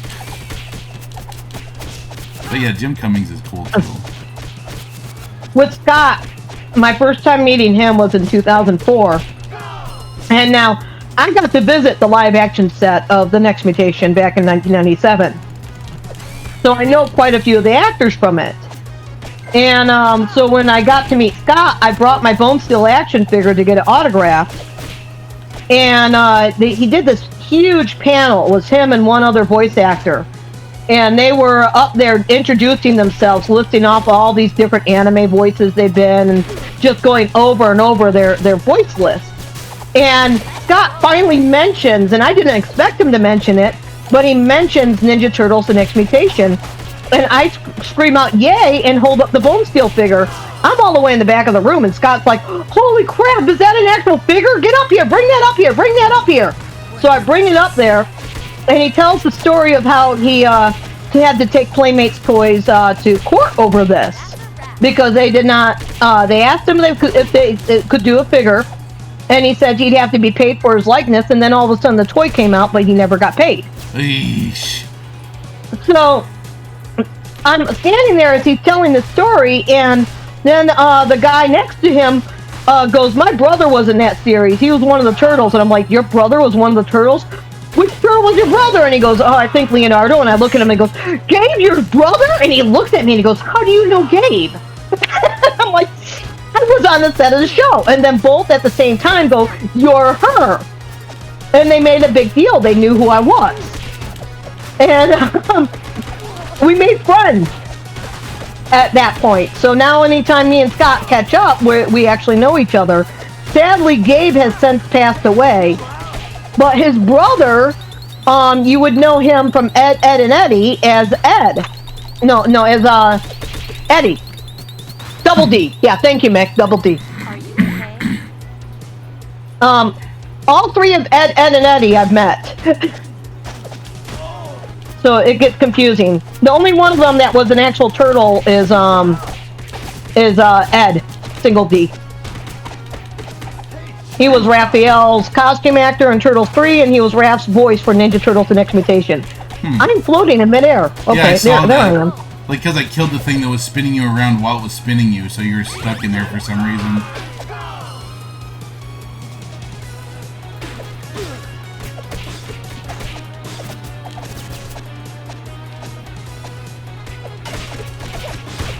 Yeah, unfortunately for me, like, I've mostly been to, like, anime conventions and such, so those are most of the time the voice actors I've gotten to meet. I go to a lot of anime cons, and a lot of times you can meet Ninja Turtle voice actors through anime cons, but I also go to a lot of sci-fi and comic cons. But I grew up going to sci-fi and horror conventions. Yeah, my wife loves going to horror conventions. In fact, I think in August we're going to be going to the one in Houston. Like, that's her thing. She loves horror. I do too, for the most part. Although my favorite types of horror movies are like B horror movies. Like, I don't know if you've ever heard of the movie Phantasm before. Yeah. Friggin' We kind of have a history with B horror. Like, when I was 4 years old, I was in my first movie. It was a Sam Raimi movie, called Thou Shalt Not Kill Except. Interesting. Yeah, my dad was art director for a local horror hosting show, The Ghoul Show. And gophers on the show were Sam Raimi and Bruce Campbell. Nice. My goodness. So they worked with my dad. They pulled him into his movies. Yeah, we were around for Evil Dead. We were around when Evil Dead was made. That's quite the pedigree. So that's why we were at a lot of horror stuff when I was a kid, because my dad was a guest. He was being brought into these conventions to talk about the Ghoul Show or to show how to make costumes. So I just grew up doing that. I don't remember my first convention. I was a baby. Yeah, I didn't get to go to my first convention until I was just about out of high school. I went to Otakon 2001. And that was such an amazing experience. Like, first time at a convention, it was like the first time ever being home. Because it was just so nice being surrounded by like-minded people. That's what I always encourage conventions for. But now I'm getting a little annoyed with how the conventions are turning into more of a money stack. Or It used to be you go and you get to meet, and hang out, and make memories. Now you can't even go up and do a meet and greet unless you're spending money. Right. And you're spending money to get in there. So Oh no. I'm I'm trying. It's okay. It's okay. I have lives. The thing that has been kind of shitty to me about, like, conventions for a while is that it just feels like a lot of parents drop off their kids there, pretty much, and treat it like a daycare. Other than that, like, I don't know, like, when it comes to anime conventions, I would really love to go to another one, but I feel I've gotten to the... My metalhead. This is the level we had to get to. We got a free metalhead. I like that at the end of this, you're freeing him. Yeah. Even though you're taking him down, you're offering him a slice of pizza when it's done. Yep. We're not hurting. Like, we're sorry Shredder messed with you, metalhead. We're just trying to fix you. Yeah, we just want to help you, buddy. We're not trying to hurt you. You know, like, even though I knew today was Roger's birthday, like, last night, so I was... someone in our extended family passed away just, I want to say like a week ago, and I was over at their house helping them make a tribute video. And I went on Facebook to go find some more pictures of the guy, and then it popped up on my screen that it was Roger's birthday, and I started sobbing. Like, man.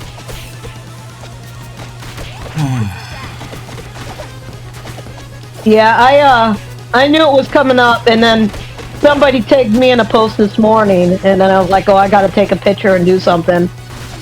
And, yeah. Our friend Benjamin tagged me, and it was a Ninja Turtle group that me and Roger were a part of. And it was a picture of us from the farmhouse a couple of years ago. I'm so glad that Roger got to go to that farmhouse. I'm also, like, that's something I've been thinking too, like, when he was in the hospital with cancer and stuff, I was just thinking about, like, because I knew how excited he was to play this game when it got announced. And I'm, like, I know that there's so many other things I could be thankful for, but it's just, as a gamer, I was thankful that he got to play this game and have a good time with it before he was gone. Thankful. We're going to go to T-Mobile, and Vicky. Let's see, Kenneth Kemsey says his first con was in 2008, and Swindle and him went on a road trip to it. I think that's the one where they actually met Bruce Campbell, and Swindle asked, so they're doing a Q&A, and Swindle asked Bruce Campbell, boxers or briefs, and then, I can't remember exactly what Bruce Campbell responded with. I'll let them respond in chat, but I think it was something along the lines of, what are you, some kind of pervert, and and how, even if, I did answer that question, how would you know I'm telling the truth? And then Richard said, prove it.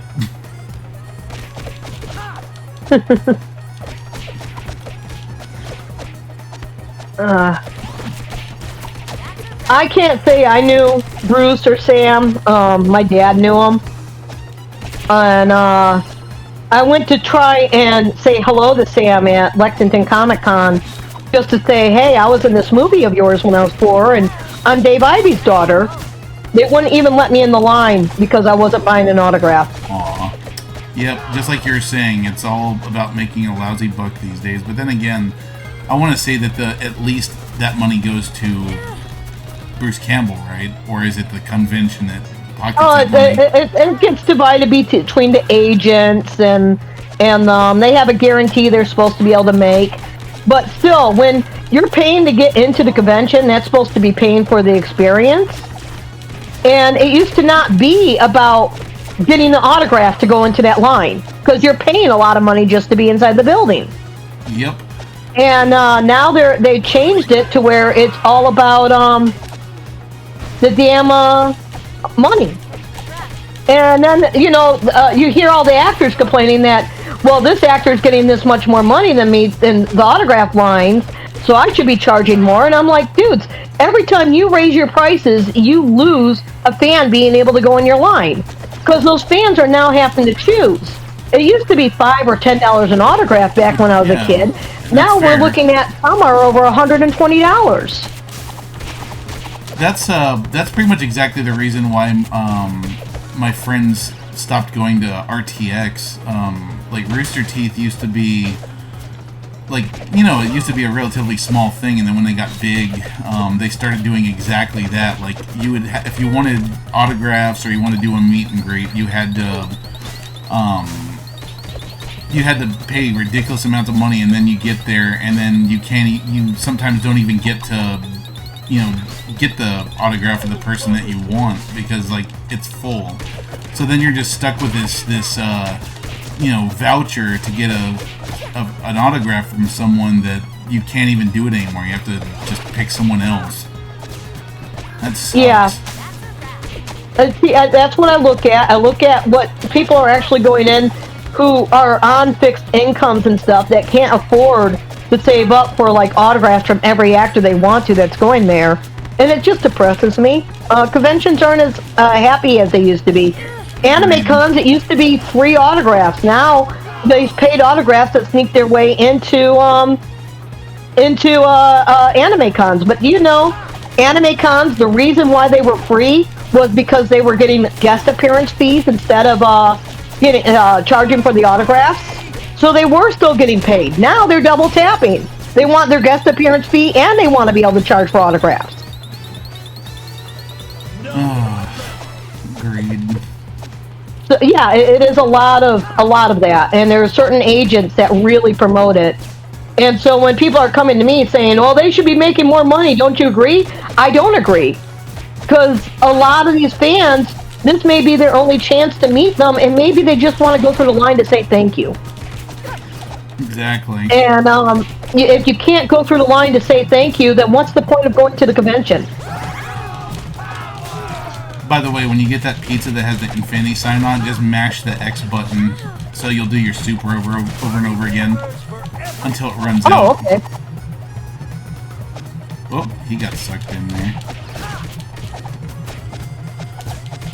Nowadays, like, the other thing that kind of makes me, I don't know, like, feel weird about going to an anime convention is I feel like I'm so much older than most of the people there. Like, most of the people there are kids. See, that never bothers me, because I've always looked at it as you can be kindred in spirits of any age, and if you're meeting people who are like-minded, it doesn't matter if they're kids or adults.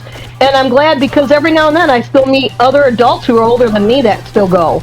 Well, yeah, for sure. For me, it's just, I don't know, it might even just be my own insecurity. But when I look at myself in the mirror, I just imagine that I'm one of those people that people would look at and say, "Oh, that guy looks dangerous. Like, he looks like, you know, I don't know, for the lack of a better term, I'm worried they're going to look at me and think, oh, that guy looks like a pedophile." And then, don't let other people's judgment stop you from enjoying your life. Right. I stand by that. People are picking on me because I was a 6th grader hanging out with the 1st graders in school, and I had a principal that kept trying to give me detention because I was too old to be hanging out with those little kids. And I'm like, but the kids my age are into New Kids on the Block, MC Hammer, Vanilla Ice. I'm into Ninja Turtles. These kids are into Ninja Turtles, so we have something in common. I'm hanging out with the people who are my friends and who are like-minded people. It should not matter my age. Yeah, I mean, ideally, that is the way it should be. I just worry about, I don't know, like, I'm all about, like, trying not to make these people uncomfortable. But at the same time, I don't... If people were really uncomfortable about it, they wouldn't be going to these conventions in the first place. That's true. Like, I'm probably the only one that's thinking I'm making them uncomfortable. Oh no, I died. It's okay, though. I tried! Okay. It's okay. And it's so much harder than you would think, just trying to give you a pizza. Yeah.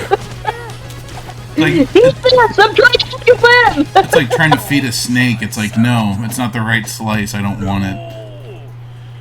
Let's see. Candy Camsey says, pay for a lottery for an autograph session. Yep, that's about right. Oh, I hate those. I don't do those either. Oh. Bad of me, but I don't like paying for autographs. And I have a lot of autographs for somebody who hates paying for autographs. But I usually know where to find the right events. Like, Stephen and Mel was in New York for the Ninja Turtles 2016 movie. They did the premiere over at the Madison Square Gardens. And I went to that. And Roger went to that, too. Roger was with us. But the next day, which was not advertised, he went to a pizza place to give away free slices of pizza to promote the Turtle movie. So we went out there, me and my sister did, and I was able to get a free autograph from him there. That's cool. I'm like going, yes, I got to meet Stephen Amell. I got to meet Casey Jones. Woot! I think. And now he's going to be at Motor City Comic Con, and I'm debating spending the money to get the autograph, just so I can go through the line and put on a picture of me and him from that pizza place. That's one thing I definitely like about John St. John. Every time I've seen him, his autograph prices are very reasonable. Like, I think he asks for like $10 for an autograph. I've never seen him charge. It might be 20 actually, and he doesn't insist that you pay it. Like, it's like if you want one of his pictures with a signature on it, it's like 10 or 20 bucks. I've never went to his autograph sessions. I do have his signature, but I've never went to any of his autograph sessions, so I never saw him charge. So I went to SGC. I don't remember what year it was. Cameron would remember, but I think the only thing I have that has a signature on it is I took a copy of Duke Nukem Forever and had him sign that. Granted, like he's got so many other roles other than Duke Nukem, like Big the Cat and yeah. And I forget, did he do Dr. Robotnik? I don't think he did. Who was it that I don't did remember Dr. him doing that Robotnik? one. Because I know Mike Pollock did it for a long time, and I'm friends with Mike Pollock. I think you need that pizza more. Good, you got it. Oh, I probably didn't though.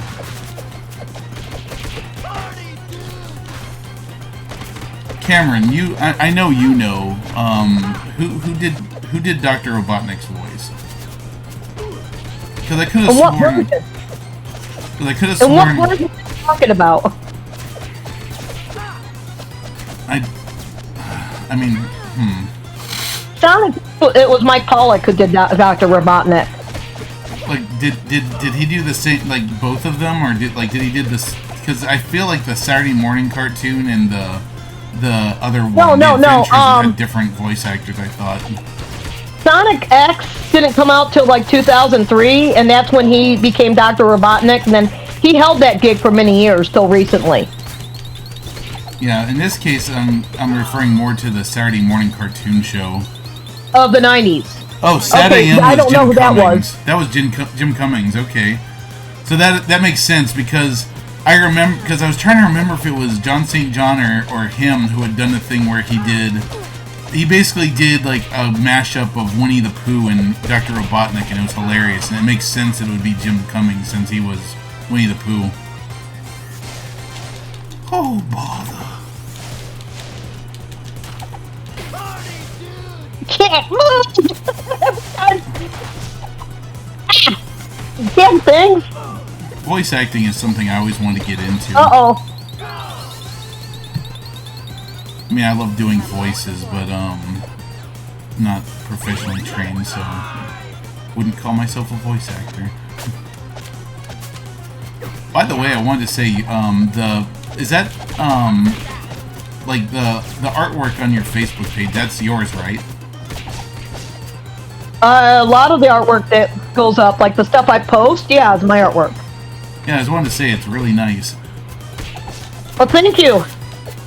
But, I grew up in a family of artists, so I'm really hard on my own artwork. I do it for scribbles and stuff, but I feel like my sister's the real artist here. Like, I've been trying to get back into drawing again like I was when I was a kid. Like, my problem is I'm a very, very logical person, so my friend actually put it best. Like, when he basically said, okay, what do you do when you draw? And I started going through the drawing and just saying like, I do this and I do this, and he's like, wait a minute, are you trying to solve art? And I was like, what do you mean solve it? And he's like, well, you seem to be looking for like, basically like step 1, step 2, step 3, step 4, step 5 done.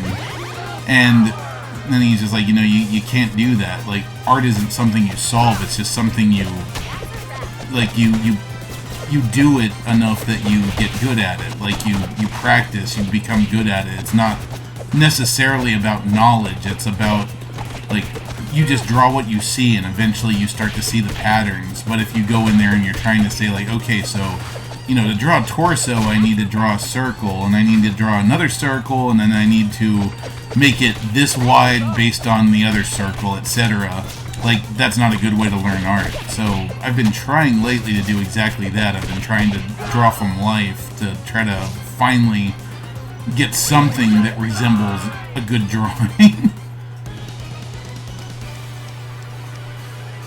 I usually scribble, and sometimes my emotions come through into the artwork.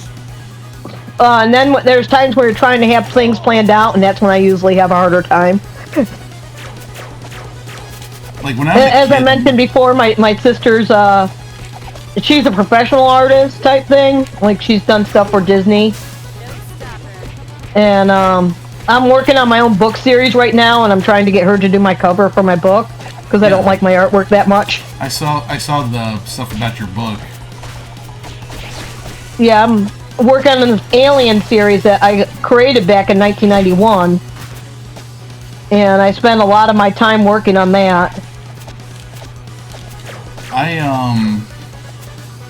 So my wife has been I won't want to say bugging me because that would make it sound like she's doing it, annoyingly. It's not. She's been encouraging me to write because sometimes before bed, like I don't know why, but she loves cows, so she's just always like, hey, tell me a cow story, and then I'll just come up with something on the spot about cows and their interactions with each other in a planet of nothing but cows. It's silly, but like I've been trying to, like I had a dream a while back where basically I was like a kid and I was in an abandoned shopping mall, and it was like late at night, and like there was a bodega in the mall where a witch had like a little shop, but it only opened at 3 in the morning.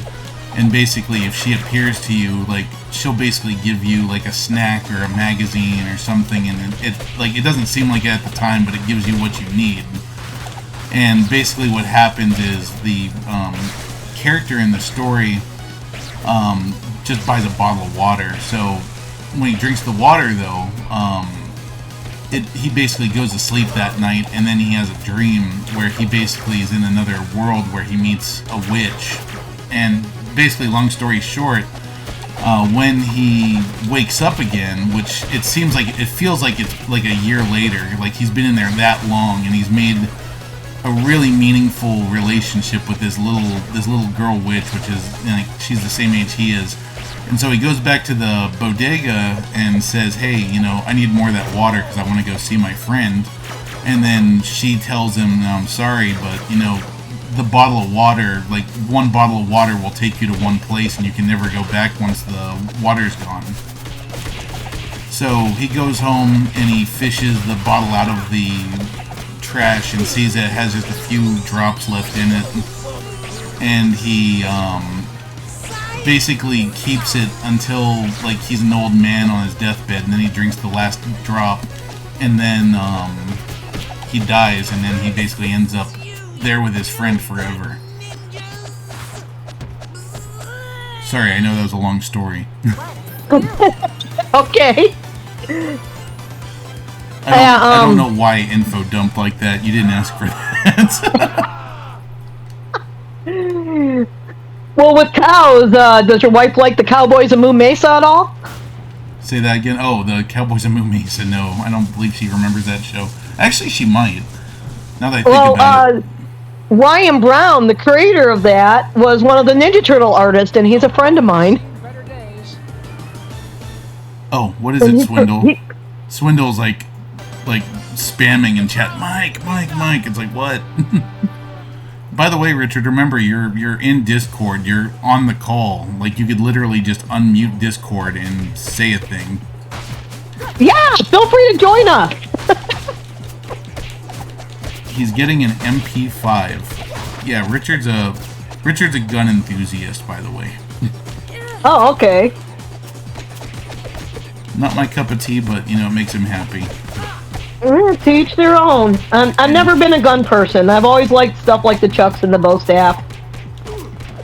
I remember when I was like a young adult, like when I got my first job, that was one of the first things I bought. I went to one of those crappy sword stores in the mall and bought a katana just so I could like have it on my wall and be like, yeah, I'm a freaking ninja. Now, before Ninja Turtles entered our lives, me and my brother were into Thundercats, and we actually made a pair of Panthros nunchucks with the chain, the claws carved into it and everything. My parents freaked at how real they were and had to go and throw them away. They're like, you can't have those. They're real weapons. My friend Derek and I, growing up, he was a friend of Richard's actually. I mean, not Richard. Roger. Roger. As well. He and I loved Mega Man like so much. Like that was our shared love. And I know Roger loved Mega Man too. But in any case, like we basically went and took cardboard boxes and like cut like metal blades and quick shot, like basically all the different Mega Man weapons, and made little masks and everything. We used to go running around pretending we're like Mega Man and the different robot masters. It was fun. I miss those days where like we just got so much enjoyment out of something silly like a piece of cardboard, and nowadays it's like, I don't know. I'm not gonna put kids down nowadays. Like they still have fun, but I miss that kind of fun. Yeah, we each have our different areas. My sister's holding one of our guns that we have in the house. It's the Red Ryder from the Christmas Story. Shoot your eye out, kid. Yep, that's it. On that note, did you see the sequel to that, like the one that came out last year? You mean the Pixel 8-Bit Christmas? Oh, I mean that one was cool too, but there was actually a legit sequel to Christmas Story. We did see that, Mick. I guess I did see it, but I'm not remembering it right now. My sister telling me I did watch it. I love the 8-Bit Christmas. Yeah, so I had a few problems with that, but they were minor nitpicks. Like when the kid had the Power Glove and they were showing that game he was playing with it, like the made-up fighting game. Like, yeah, I mean I know I'm being overly picky, but I was like, man, like the Nintendo couldn't have done graphics like that. And I was just like, man, I wish that they would have done just a little bit more research on that to be like, you know, hey, does this look legit or does it not? Or just use a real game. But then again, there weren't a lot of games that really made use of the Power Glove, really. Yeah. Power Glove was a bit of a joke, though. My neighbor had one. I just remember that whenever I used it, I would always end up just taking it off my hand and using the controller on the side of it. It basically turned into a friend controller. My sister's working on a Nintendo book right now. Oh, that's actually awesome. Her current job. So she's done a book cover for Friday the 13th game walkthrough thing for the old Nintendo game recently, and now she's doing a a bunch of the old games. It's a full Nintendo book though. You'll have to link me to that when it's done, because I would absolutely love to buy a copy of that. I have so many different video game books on my shelves, like from Brett Weiss's book to like just anything really. The Friday the 13th one is up. If you go to HagensAlley.com, they do that, and the company also makes Switch video games. Okay, I'll have to get the link from Michelle here, because I have a bad memory. I'm pressing the thing to join. It's not letting me rejoin the game. Oh God. Press start. Will that work? Is that doing anything? It's saying press the plus button to join, and that's what I've been doing. Here, let me beat this guy. I think that when I beat it, it'll make you come back in. Hopefully. Ah. Yeah, Nintendo is absolutely my favorite, or NES is my favorite console of all time. And like I've told you before, I speedrun Zelda 2, so that's like my big thing on this channel is running Zelda 2. So Nintendo is just all-time favorite.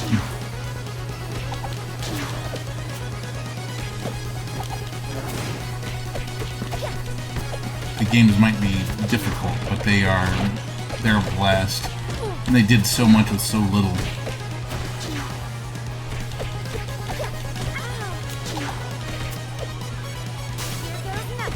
Time to beat the shit out of this rock thing with a camcorder. Alright, come on. Let Mikey back in. Get up, Mikey. Come on. Do it. No, are you not getting back up? Wait, am I here? It maybe. I mean, I see your name up there.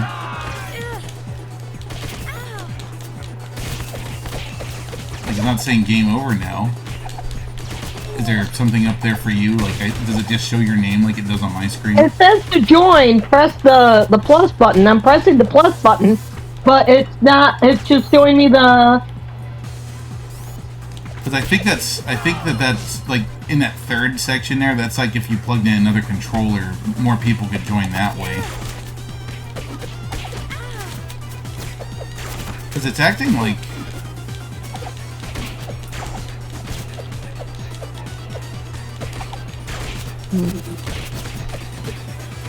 It seems like you should be able to get back in somehow.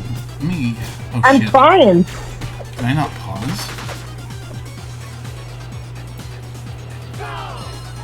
Let me see. Is there a way? Because I know that in most of the turtle games you can do something to get back in. Revenge. Online. Game over.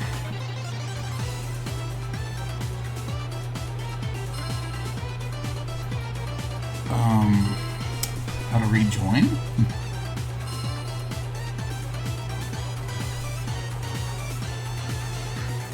I mean, I could always, let me see. How to join multiplayer, how do you join the online game?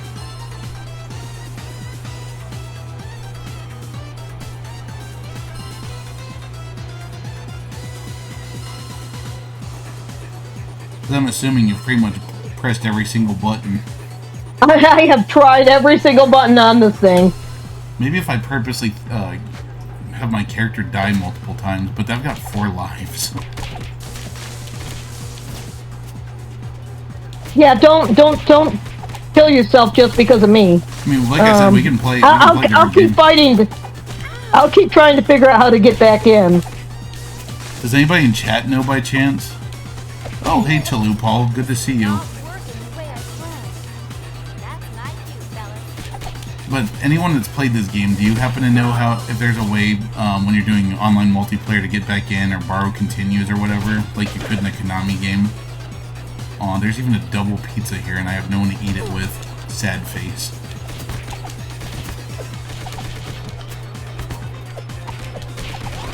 Either way, I mean, we managed to make it almost all the way through the game. So that's pretty good. On the continues that we had. I have found ways of inviting other people.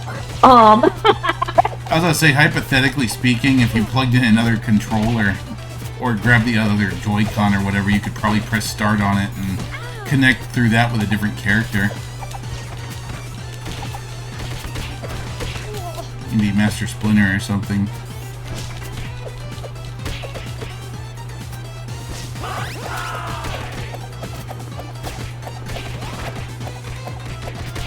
Uh-oh.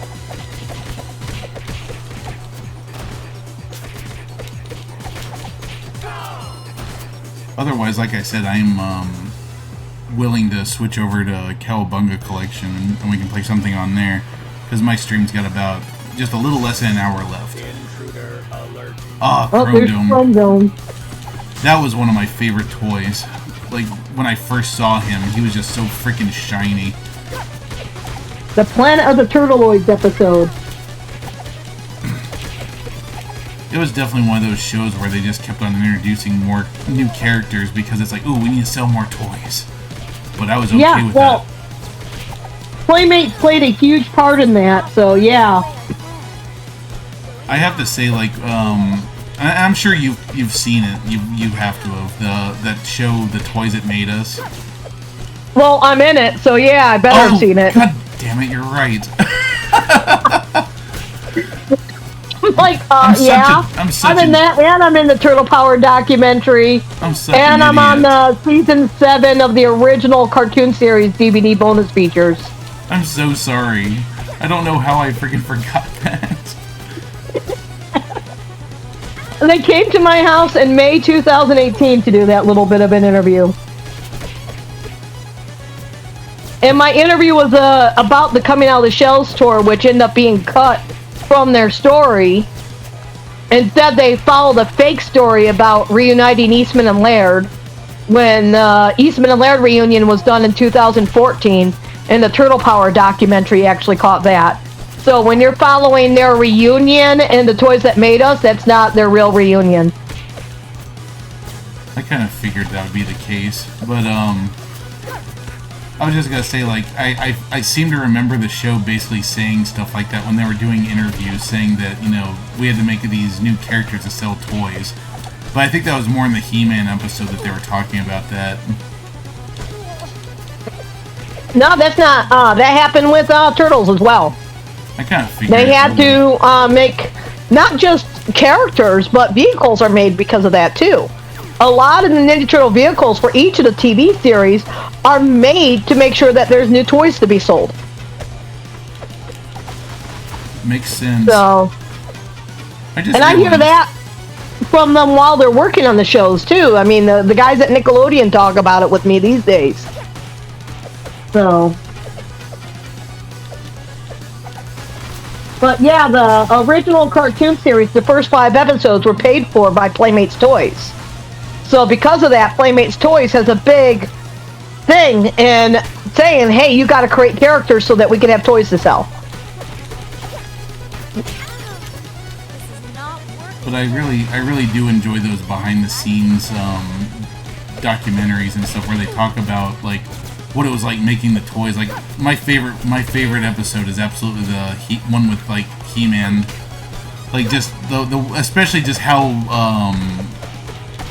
what's the word, like how honest they are about like the process. Like the guy that made Castle Grayskull, like how he's just saying like, oh, it's too small, and then it's like, well, just make the mouth bigger. Oop. I enjoyed the Toys That Made Us until I saw the Turtle episode. Because when I realized how much they did for the Turtle episode that was not real, it made me question how much of their other stories were real. And I know a lot of the guys behind the scenes and have been following the history of Turtles for a long time. So it was disappointing for me to see them force the Eastman and Laird drama when they should have been focusing more on the Toy Story. Also, the lines about why the Next Mutation was a failure really upset me. Next Mutation was #1 for its time slot and #1 for kid programming. It was not the fans that decided the Next Mutation was canceled. In fact, season 2 was signed up for. It was Saban that pulled the plug because they weren't making money off the merchandise. Well, geez, that just goes to, that absolutely proves what we were just saying, that the cartoon show doesn't exist without the merchandise, pretty much. Yep. Well, with Saban, there was merchandise being made, but all the money was going to Mirage Studios because they still owned all the merchandise rights. And Saban did not expect Ninja Turtles to hit Power Rangers out of #1. You've got continues. You've got continues. Oh, I do? Yeah. Yes. Yay! Fuck yes. Excuse my language, but F yes. Woo! It took forever. I don't know what. Ignoring the game system, I was like, instead of playing the game, I set the game down and was just talking on the phone. Well, that's fine too. There we go. Yay, now I'm not being beaten up by rocks in the sky.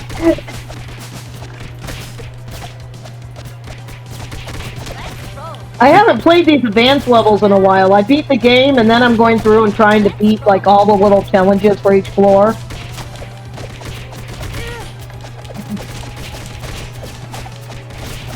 I apologize for my lack of knowledge. Like, you are just absolutely overflowing with knowledge about, Well, Ninja Turtles, yeah, but everyone's got their areas.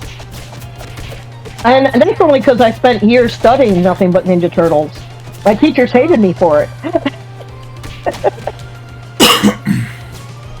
Yeah, honestly. But it's one of the reasons me and Roger had a lot to connect on we were both really passionate about the behind the scenes and stuff.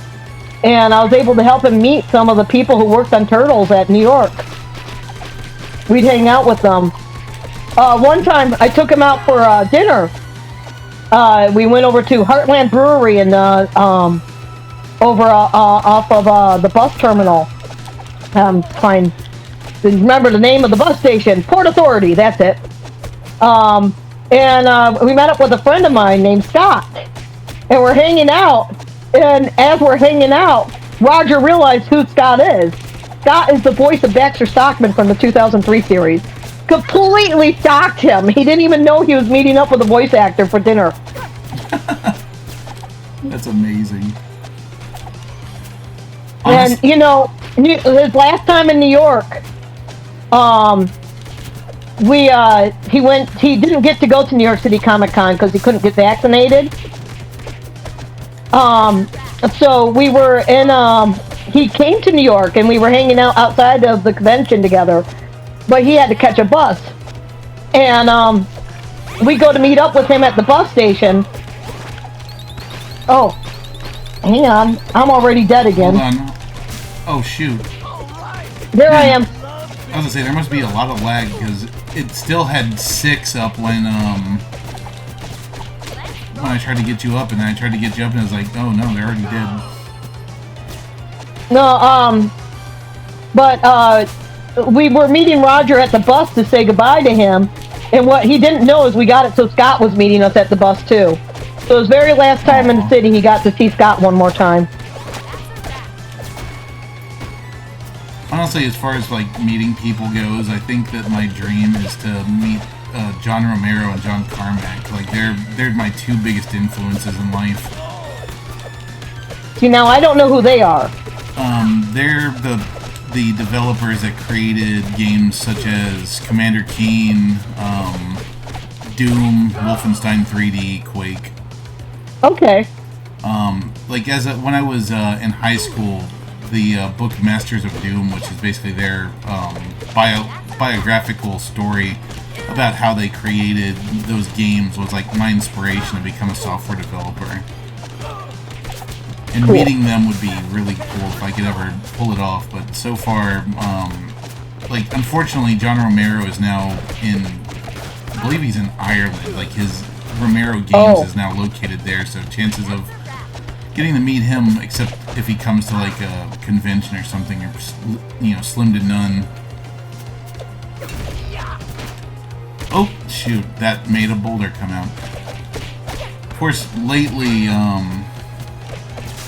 I've been I've been having a hard time with like the advent of AI and everything, because it kind of makes me scared for my career and my hobby. Because like it just seems like it's doing so many things now that oh no, now I'm dead. No, you can't be dead. Don't worry, I'll die soon. And come on, it's a pizza. Okay. She's Sleep, just April. I was gonna say she's just taking a break. Way to go, Mike. You killed April.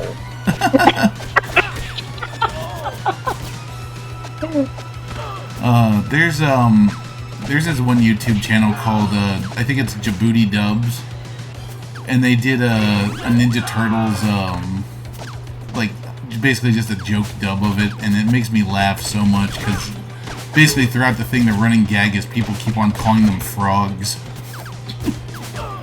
Yeah, well, they do keep getting called amphibians, so yeah. That's one of the jokes inside the Batman movie that I really like. Because Raph says something about being an amphibian, and Donatello's like, we might be amphibious, but we're still reptiles. I'm like, yay, Donnie, good. I forgot that you get to fight Flash in this game. Have you ever had a pet reptile? Oh, many times. What have you had? Like turtles, snakes, lizards? All of the above. Nice. I used to be one of those kids that would go out and catch everything at the swamp. So I love catching snakes and frogs and turtles. You know, bullfrogs hiss like cats. You get a bullfrog in a tent, you won't know if you got a cat or a frog in there. My wife and I have 2 snakes right now. We have a ball python and a corn snake. We love the hell out of them. Like, I had snakes as a kid, but I don't know that I was ever as attached to them as I am to these. Like, the ball python just has such a chill mentality, and the corn snake is just funny. Because, like, if it's like feeding day, she'll have, like, every time you walk by, she'll stick her head out of a rock and be like, is it time for Mises Pieces yet? Oh. Like, it makes me sad that so many people are so scared of snakes and whatnot when they don't even realize that, like, snakes are far more scared of us than we should be of them. Yeah, same thing with a lot of creatures out there. Yeah. I'm a complete animal lover. There's not much I'm actually afraid of. I have a healthy respect for them in the wild. But I mean, if somebody's got a pet, I'm not the type that will shy away. I'm the one that would be going over saying, "Can you introduce me?" Yeah, I agree. And we have a lot of pets. We have 2 dogs, technically 2 cats. One of them's an outside cat. I've got a betta fish, and then we got the 2 snakes. Yeah, right now we just have a cat, a dog, and a bird. But we did have a turtle. He passed away, sadly, in December, shortly after Roger died. Mm-hmm. My turtle Slash. He was a rescue. We saved him from a lawnmower. But he stopped eating for us. We were trying, but he just went into depression. That's sad. Yeah. And, but there was one point when I was a kid when we had 11 baby soft-shell snappers. They had to just hatch when we found them. You know, all I ever had was the box turtle. And I caught a yellow ringneck snake in our backyard. And it's interesting because those snakes are one of the few snakes that eats insects. So taking care of them was super easy. Like, that's literally the only part that I don't like about keeping snakes is having to feed them rodents, because I actually really like rats and gerbils and such. I don't like any life having to die. And, you know, with turtles, it would be goldfish that we'd end up giving them. And I'd always feel sorry for the goldfish. It's just one of those things, you know, like, in order for something else to live, something else has to die, whether it's a plant or an animal, and it's always sad. Yeah, you know, a lot of people act like when you're doing plants and you're not killing something, and I'm like, those are alive too. So, you know, it always takes life to sustain life, no matter what it is. And Exactly. Just how the world seems to work. Sadly. Yeah, it's dark but sad. Seth Green was doing a comic book a while ago, and I don't remember the name of the comic book, but we were at New York City Comic Con, and he was promoting it in 2008. And he was going on about how it was superpowers that nobody wanted, like a vegetarian got the power to talk to plants. Oh god. Hey, that's perfect. That's similar to the role playing that we've been doing lately. It's essentially a group of ghost hunters that have paranormal powers that have severe limitations, like being able to talk to ghosts, but only through a payphone. And there's no payphones.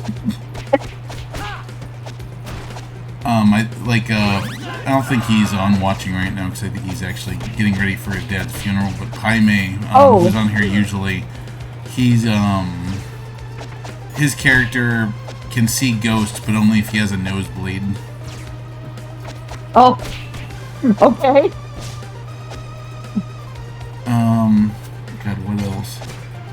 My wife's character is basically just she just carries around this giant bag and she can just pull random stuff out of it, and then she has to come up with a use for it. Anyway, I digress. We have fun. That's the important thing. Yeah, and I'm just happy that I get to share it with her. My wife is awesome. That's awesome.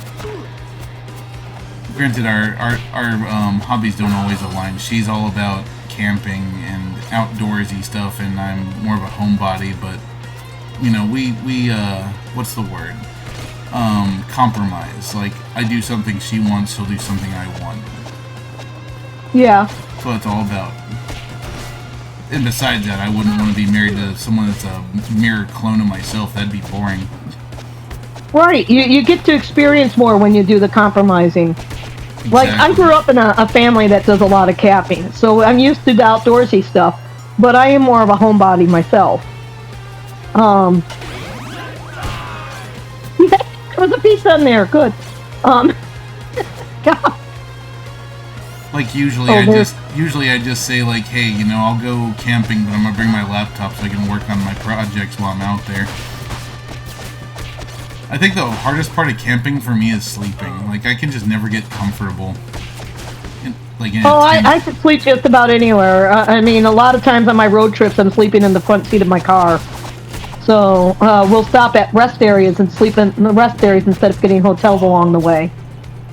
Yeah, see, like, that, it's weird. Like, I can sleep in the passenger seat of a car, but I can't, I have a hard time sleeping in a tent. It's like, there's just not a lot of room, and arms start to fall asleep because it's hanging off the, Now, see, I'm not a tent camper. I'd rather have a pop-up or an RV. That's fair. Yeah, if I had that, I would be able to sleep. Ultimately, oh no, we're both dead. Now, We're both dead! But do we get to start over? Or do we get to continue? Submitting scores. Score submitted. Oh no. Over. Womp womp. Okay, well, Oh. you know, though, we made it pretty far, though, so that's not bad. Yeah, yeah. Now we got about 30 minutes left, so let's, Win. if you're interested, do you want to do something from Cowabunga Collection real quick? Just Sure, let me switch the cartridge out. Alright. I gotta find where I put my glasses down. Where's my glasses? There they are. And where's my game cartridge? There it is. And thank you once again so much for coming on. It's been absolutely delightful talking to you. Oh, not a problem. I enjoyed getting to chat and get to know people more. I just wish that Roger could be here with us. Oh, absolutely. He's somebody that you don't really know how much he's going to affect your life when you first talk to him. And then he just, it becomes such a huge part of everything. He really was. Every time we turned around, we had something going on with Roger last year. He was on the phone with me at New York Comic Con, San Diego Comic Con.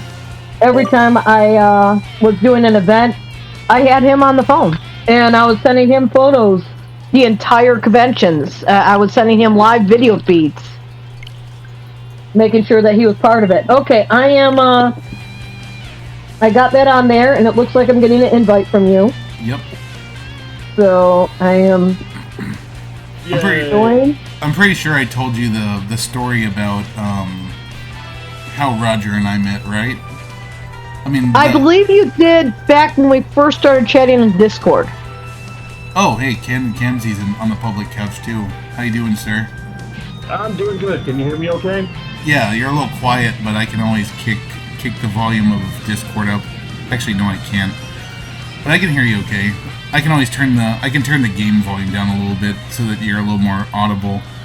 Hang on, let me do some tinkering on my end. Oh, I can hear how's you. This? That's perfect. You're nice and beefy and loud.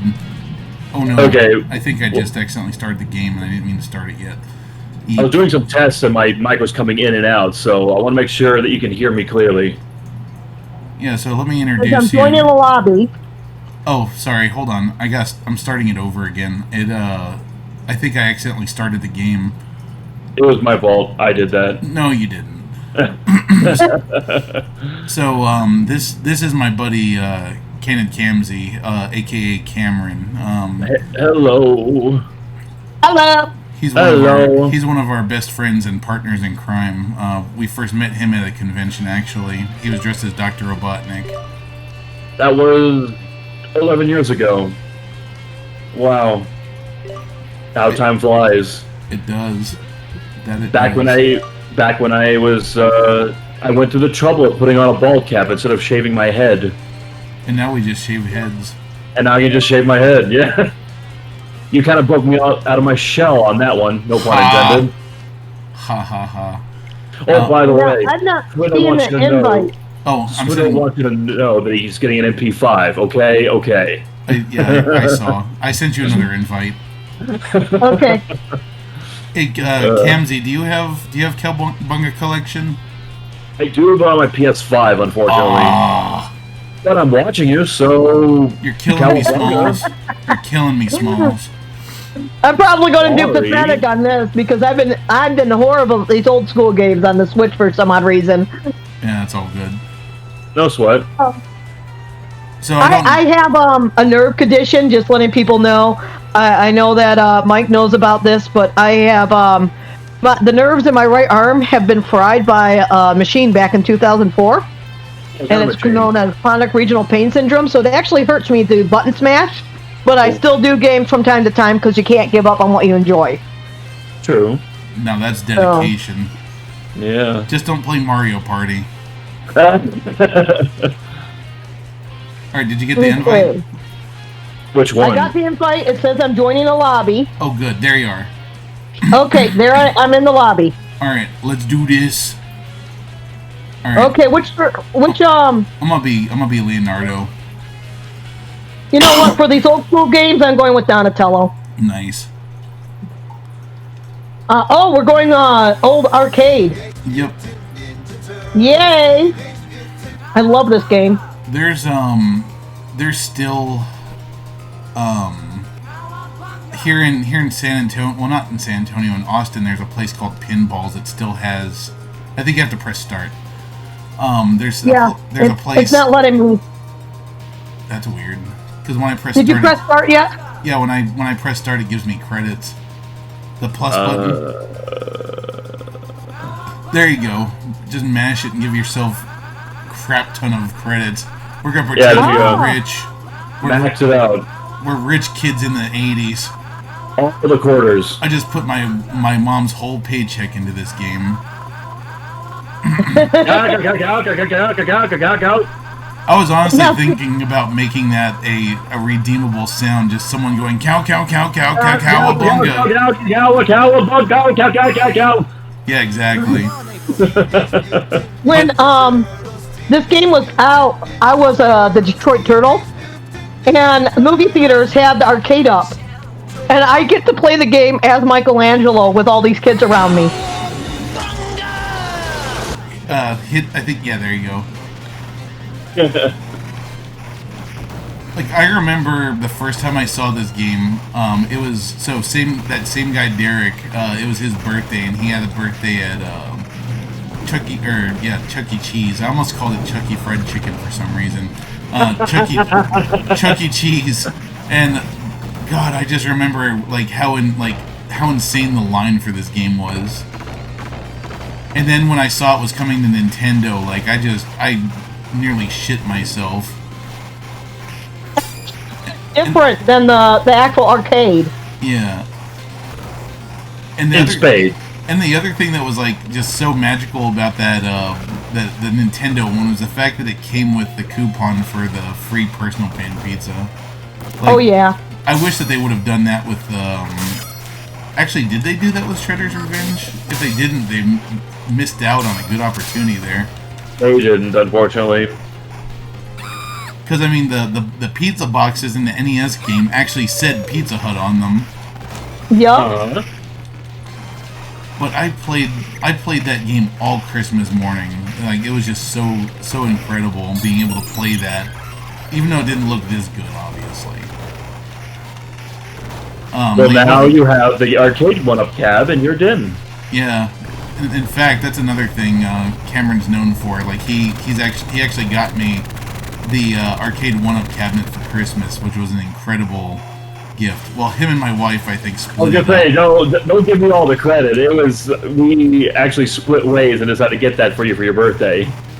Yeah. Or Christmas. We got I got both versions. I got the Turtles in Time and I got the classic one. But I'm waiting till I have an actual home before I put them together, so they're still in box. Oh, that's fair. We're trying to move out west, so they're in storage lockers right now. And I'm like, man, I got to get this move done. I need a home.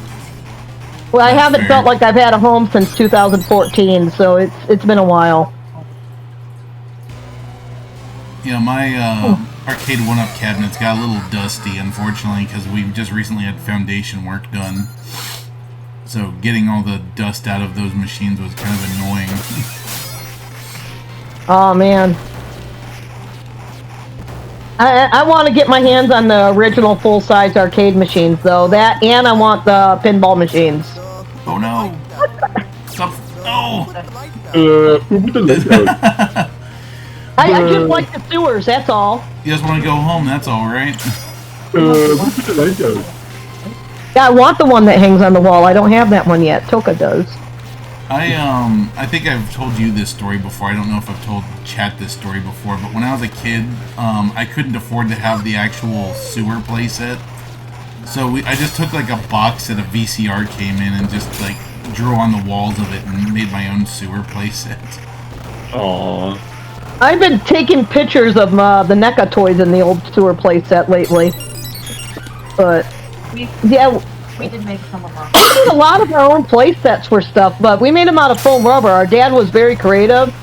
So he'd make like these capes for our Star Wars figures and stuff, and it was hilarious. We got a video of our cat eating our figures because we had tuna on all the toys.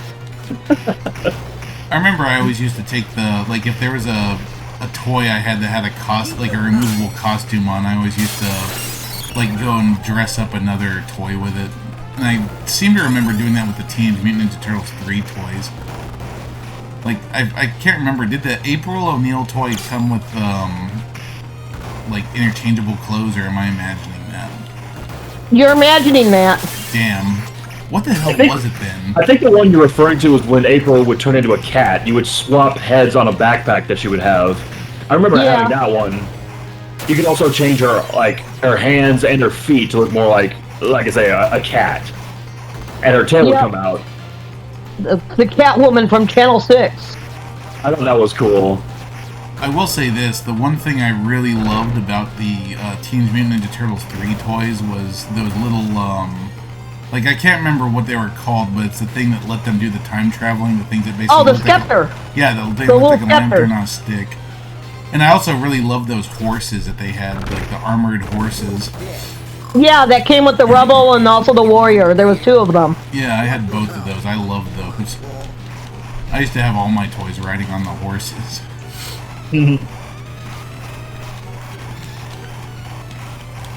I love the Turtles 2 toys, the movies, the especially movie Super Shredder. Turtles. Yeah, Super Shredder. No, my I favorite like. that set. I never liked Kevin Nash. Is that the actor for Shredder? Yeah, that's Super Shredder. I like Toka and Razar. But I didn't like that they used the Flash figure to make the Toka figure back then. Oh yeah, that was pretty obvious, wasn't it? Yeah. There's a lot of them that were.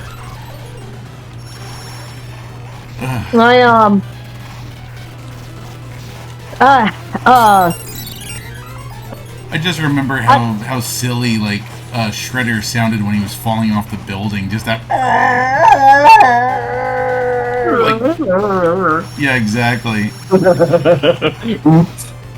It's like I just always wondered, like, you know, God, would someone actually scream like that if they were like falling off a building?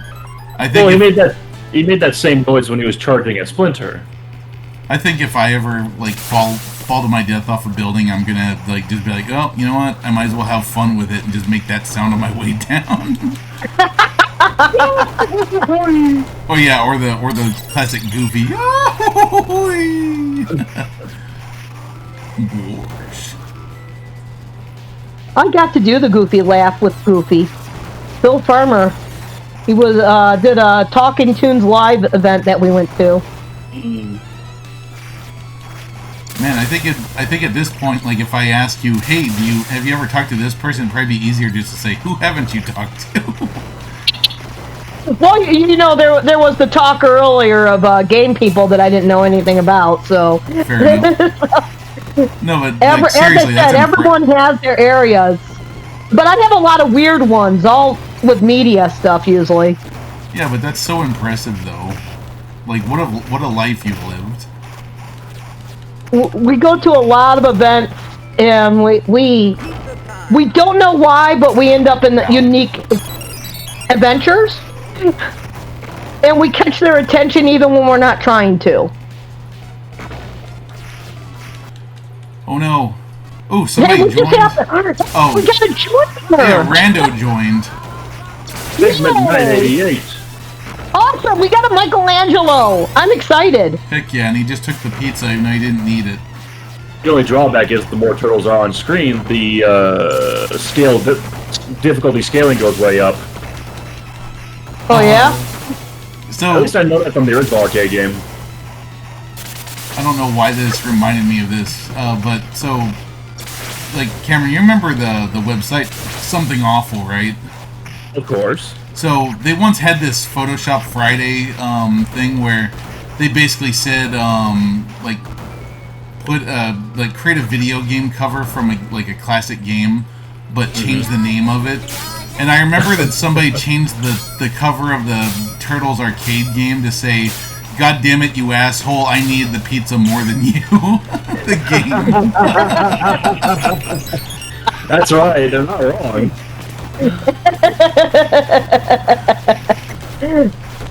Well, like I say, once all four turtles are in, the enemies will not stop coming. Awesome. We need a raft. We need, you know, one of my favorite times playing Turtles in Time was 2014. There was this epic party in Dallas, Texas, and a group of us got on the arcade machine, and that was a blast. Andre from Black Nerd Comedy was there, Christy from Voice Chasers, and then I'm trying to remember the other blogger, but all four of us were bloggers. So it was a blast. I've seen Black Nerd Comedy before. He did a set at San Japan. He was funny. Andre's a funny dude. I like doing panels with him. There's a video on my channel of us doing a panel of the history of Ninja Turtles. We were singing. We went through all 35 years of Ninja Turtles, and it was hilarious. I've had the honor of meeting him quite a few times. His first time introducing himself to me, I didn't know who he was. Oh, I need that. I think the last time I saw Andre was when, I think it was 10 years ago. SGC was 10 years ago. Holy crap. Anyway, he dressed up as Reggie Fils-Aimé and did a little rap at the opening of the convention. It was so cool. I haven't seen him for a few years. Did we see him when we were out in California, Mick? Okay. We last met up over at that restaurant. Oh, at the restaurant, and that's our last time seeing him? My God, I don't even know what year that was. I guess that might have been 2019. The DJ from Remember, yeah, Gemma was there. No, let's see. And we didn't know Andre was going to be there, and we went in to get a table, and he was waiting for a table, so he came and hung out at our table till our friend got there. I'm trying to think of like who else I've met. Like the only other people I can really remember meeting is I met Nolan Bushnell once. That was actually at the first STC. And then I met Angry Video Game Nerd and gave him one of my rarest games, and he's never played it. So that kind of makes me upset. I know that feeling. I gave him Halo 2600, and he has not played it at all. Yeah.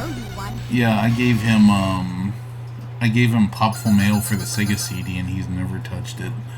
But You know, that's I already never done. met him, but I've met the Nostalgia Critic several times. Ugh. Wow. Not a fan of Doug, huh? Not really, but at the same time, I used to be the roommate of one of the people on Channel Awesome, but I think I told you that already. Oh. Mars Girl. I don't really know them too well. I know we were guests at the same con and got to talk, and we never had any problems. Doug or Mars Girl? Doug. I don't know any of the others by name. I don't watch their channel.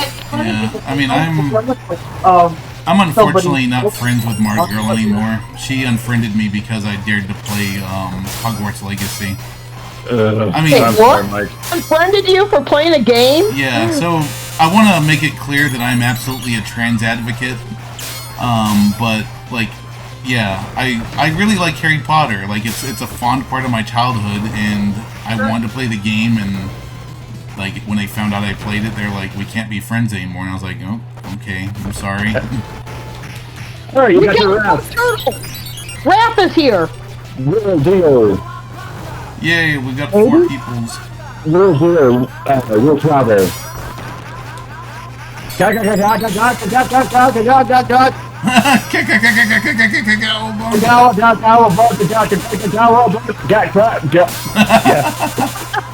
You get the idea.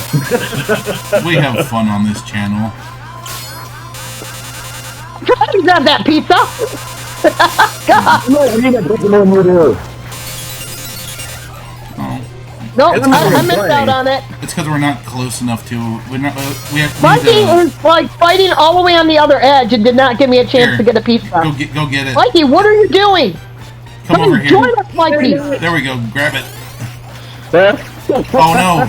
Oh wait, no, you did get it. But I died in the process. Ooh woo. You know, I was hoping that at least one person would have donated to the PCF because I had a special thing for tonight. I'll do it. So you know how we have the chat battle thing on here, right, Cameron? Yes. So as silly as it sounds, there's a boss character right now called it's called the dragon called Cancer. And it's very strong, but there's a special item that I'm going to give away to the first person that donates to the Prevent Cancer Foundation that will aid us in defeating that enemy. I'll even dedicate it to your friend. Roger Greshem, was it? Roger Gresham II. Gresham. I wonder how his dad's doing. His dad was dealing with Parkinson last I heard. I reached out to their family after the fact, and I got to talk to his mom. I hope she's doing better now than she was then. Yeah, as I said, I saw them all at the funeral. And that was my first time meeting most of them. We got a lot of hugs. Everyone knew who we were, and most of the pictures on that slideshow were the ones I provided. So we were in a lot of the photos. I ended up becoming friends with Michael Travis too. Okay, so I donated. What do I do for the channel? Nice. Alright, well then I will gift you the item in a moment. I donated $10. And then I will spawn the enemy. And hopefully, because it has such a long name, it doesn't break anything. Yeah.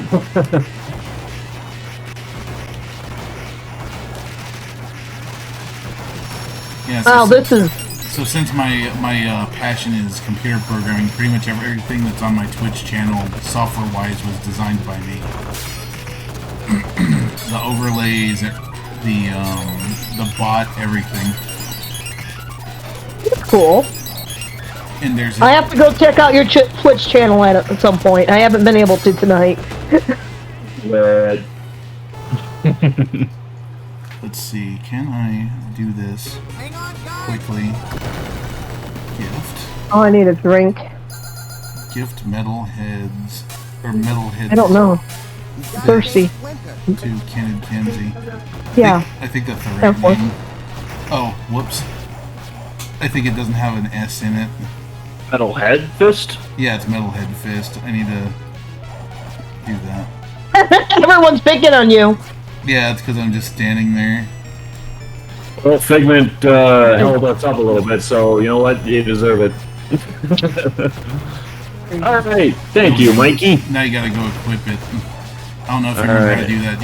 You can type exclamation point help and it'll give you the link to go to. Alright, I'll figure it out. Or maybe... It's fun having everybody in the game. Huh? I said, this is a lot of fun having everybody in the game. Yeah. Alright, equip. Explore, mod command. I just got zapped. We'll have to spawn the enemy. Let's see if this will work. Here, I can, because it's probably not gonna pop up by default. I have to summon it. Yeah, the dragon called Cancer.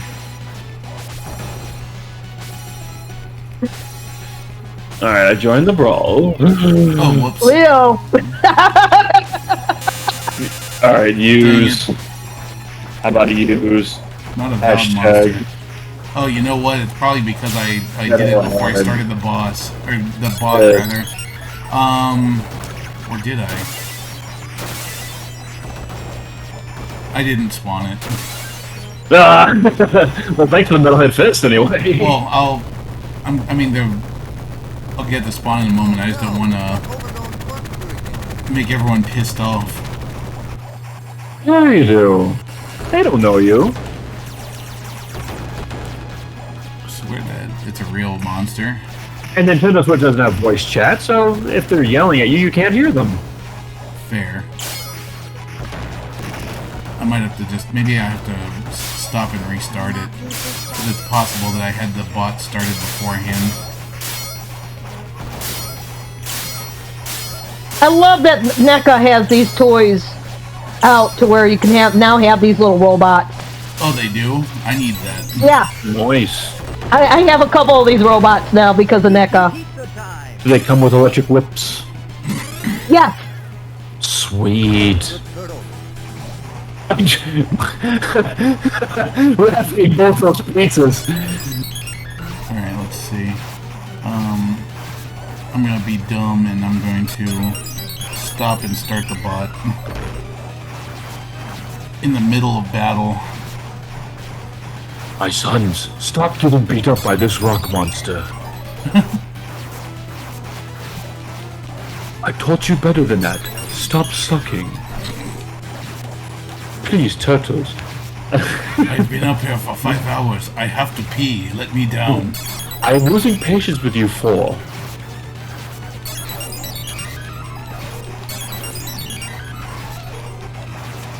Looks like Swindle's tapping out. Bye, Yeah, Swindle. Oh, cheerio! Now, do I have time to spawn it?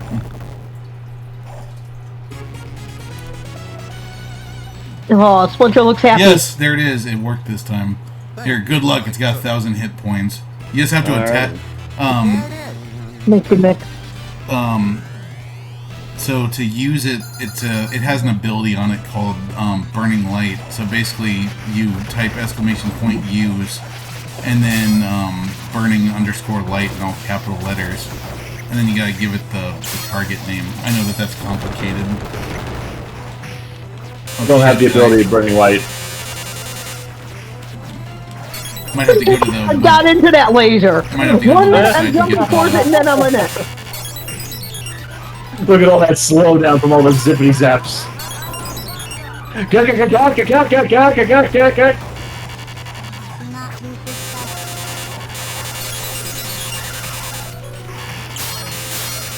Oh no! The dragon called Cancer's killing me! Literally. Alright, use metal. Well, you can just do. Have any of you guys played the new Nickelodeon arcade machine? Huh?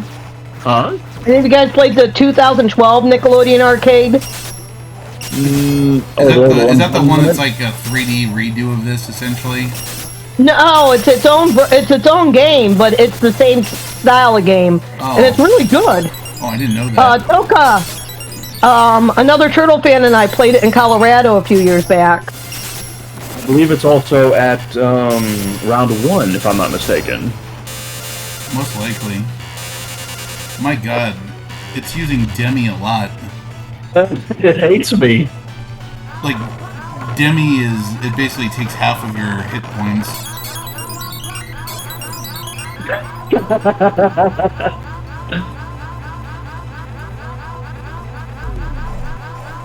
Dang it! I'm trying to do a thing.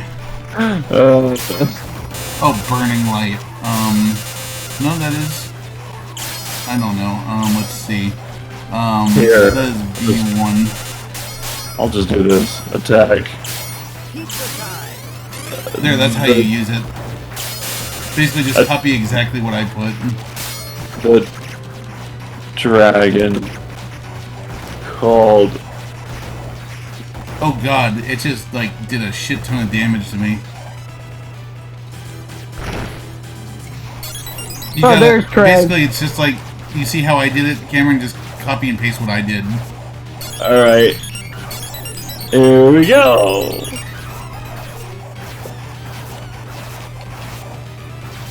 I don't have burning light. But I only have you said you equipped the fist, right? Use metal head. Well, you don't have to use it. You just have to equip it on that battler page. Equip metal head. Well, you don't type it. It's on the website.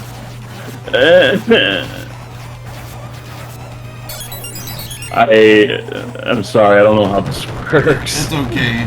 I'll just let it kill me. That's fine. It's gonna kill me too. Oh God, I'm sweating. I'm invincible. Saki, I need to build a better body. It's Kirby. Oh, it's because I didn't put a Z in there. I put an S. I'm gonna see if I can't go into your character and just equip it for you.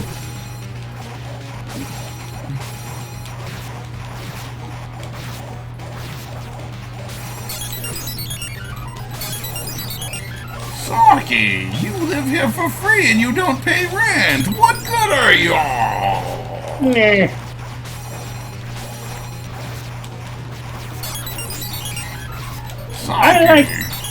I like sake with lots of salmon and tuna sashimi. Oh.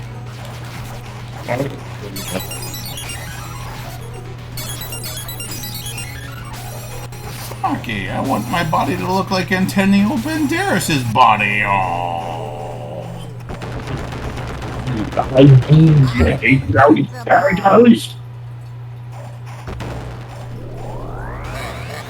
Uncle Phil, no. I just talking my own imagination. Why are there 5 of you, you idiots? I forget what he sounds like, sorry. Saki, I already couldn't feed one of you. Now there's 5 of you. Oh, an ad popped up. Brought to you by Silo from Apple TV Plus. Saki, you're imbecile. What are you doing losing to those turtles? It's my favorite part of Krang, just the Saki. You guys ever heard the Japanese anime version of Krang? No. Oh my God, it is the most hilarious Krang voice ever. You gotta watch the episode Metal Mutations. Saki, sore wa poo-poo desu. It's never been dubbed, so it's all in Japanese, and it is great. It is fantastic. I always wondered how come Ninja Turtles didn't have an anime. It did. It did? Is that... Yeah, Metal Mutations and Super Mutations, 2 episodes. Oh. So yeah, if there were just 2 of you playing up to this point, you would have fought 2 shredders. But now that there's 4 of you, 5. And now his helmet's off. Oh, down to the last one, and he's dead. That's okay. I don't mind 5 shredders. It was a lot of fun having all 4 turtles.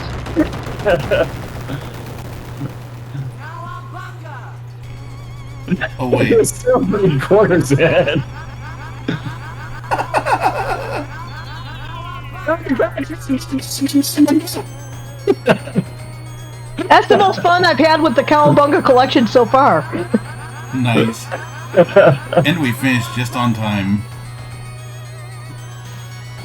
Alright, so once again, thank you to my my guest that came on for celebrating the birthday of our friend with us. And He meant a lot to you, and that's very special to me. He's an awesome guy, he really and he'll was. always be with us. Yeah, and I wish that you could have met him, Cameron. I would have loved to. Well, there we go. It doesn't seem real that he's gone. No, it doesn't. I still reach for my phone to call him. When I first saw the message pop up on my phone that he passed away, like, I was at the movie theater, and I just sat there in silence for Lord knows how long, not being able to accept that happened, and that he wasn't with us anymore, because I just talked to him the month before. I talked to him a week beforehand, but then I talked to him the day he got out of the hospital. And then 2 days later, I tried calling him, and he texted me back saying he can't talk, he's sick. And then he started posting that he got COVID. And then he sent me a happy Thanksgiving text, and that was the last I heard from him.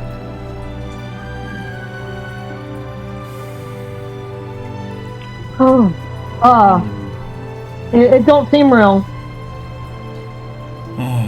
And I still wonder, like, it really was COVID that did him in the end, wasn't it? It was.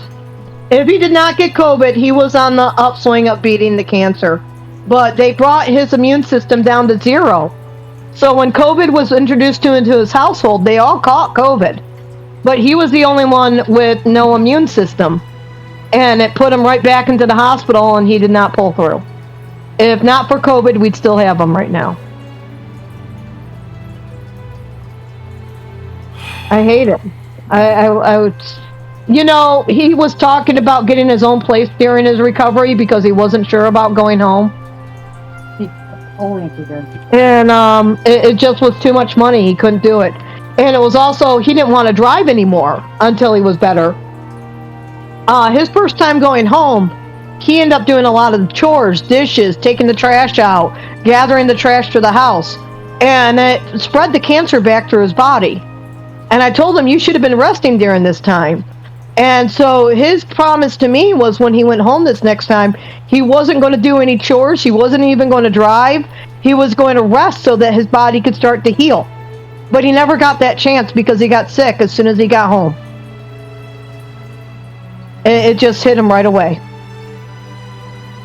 The whole time, though, he was fighting cancer, I mean, I'm sure that you probably witnessed moments of weakness for him while you were talking to him, but every time I talked to him, he always just put on such a brave face, like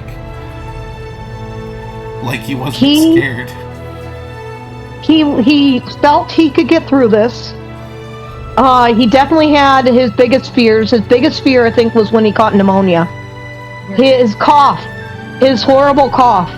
And he would actually leave me on the phone when he'd have exams happening. They're like, you got somebody on the phone. We could wait till you're off the phone. He goes, no, she's family. Whatever you tell me or whatever you're doing, you could do it while she's in the room. And I'd be on the phone while the doctors were doing his exams, and you could hear him cry. And after the doctors would leave, he would thank them for doing their work. He would never get angry.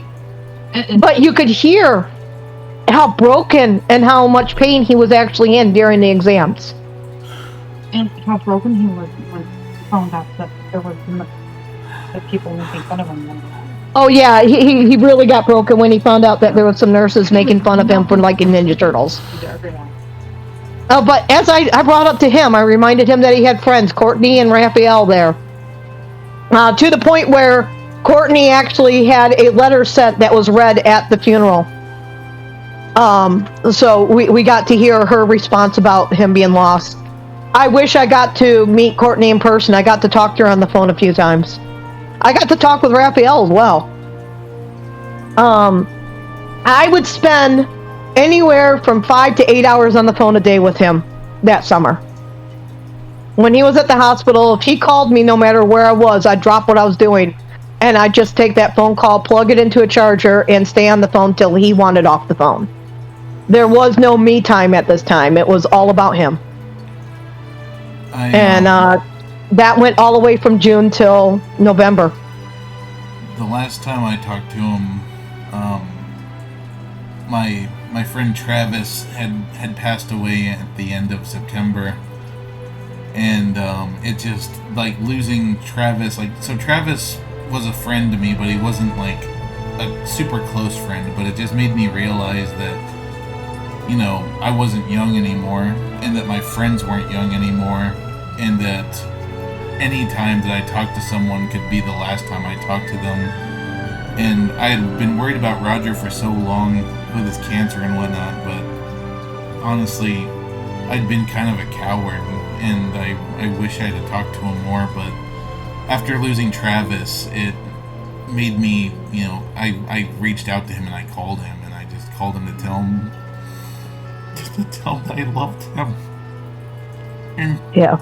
And to make plans with him, because he told me that he was confident that he was getting better, and that maybe this year, like, we could have finally had our big get together again, because before this I'd only seen him in Virginia for like a few hours when I visited, and we were gonna spend a whole week together and just catch up, and it never happened.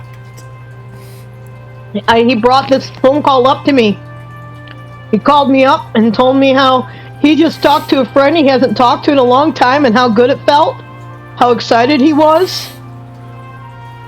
He really enjoyed talking to you. I enjoyed talking to you too. It made his day. It really did. And you need to know how happy it made him, because the joy in his voice when he called to tell me, it was real. It was excitement. And he really was determined to get out of this. He really was. And he had another friend of ours that went through leukemia a year before Roger found out that he definitely had it. And that friend was also trying to help coax and be there as support to get him through this. Everyone was devastated. The COVID came as such a surprise, because he was doing so well, we thought he was going to pull through. We really did. But he was strong till the end, though. He was. And he kept the smile. He doesn't want us crying. He doesn't want us suffering. He always wanted everyone else to have it better than he did. And so no matter what, we got to keep smiling for him. Because that's what he would want. That is where he stood. It was all about being there for his friends. And it always will be. I mean, he'd go to these conventions, and he had his flat feet problem, and he never had shoes that were good for him. Mickey has a shoe story about her and Roger, actually, because she had bad shoes too. We were in Central Park, and I picked up a pair of shoes on the trip, and we got to this area where it was all rocks, and we're trying to climb, and my shoes were so slippery, and they were such bad shoes. And here Roger is right behind me, complaining about his shoes. We get up to the top of the rock, and then we look down, and we're wearing the same shoes. He had to take a picture of our shoes next to each other. We laughed for the longest time, But we complained for quite some time before we both realized we both had the same Skechers on. But we would do these conventions, and most of the time he would go without complaining. But because I was staying in the hotel room with him, when he'd be trying to take his shoes off at night, his feet would be all sore, cracked up, and bleeding. And you just could tell how much pain he was actually in. But he would still be trying to help those of us who are hurting walk. He'd still turn around and grab our backpacks from us to say, let me carry that. You don't need to be carrying that right now. No matter how much he hurt, he didn't want anyone to know because he wanted to be able to take that weight off of our shoulders. And that's just who Roger was. He always put everybody else first. Daddy Always.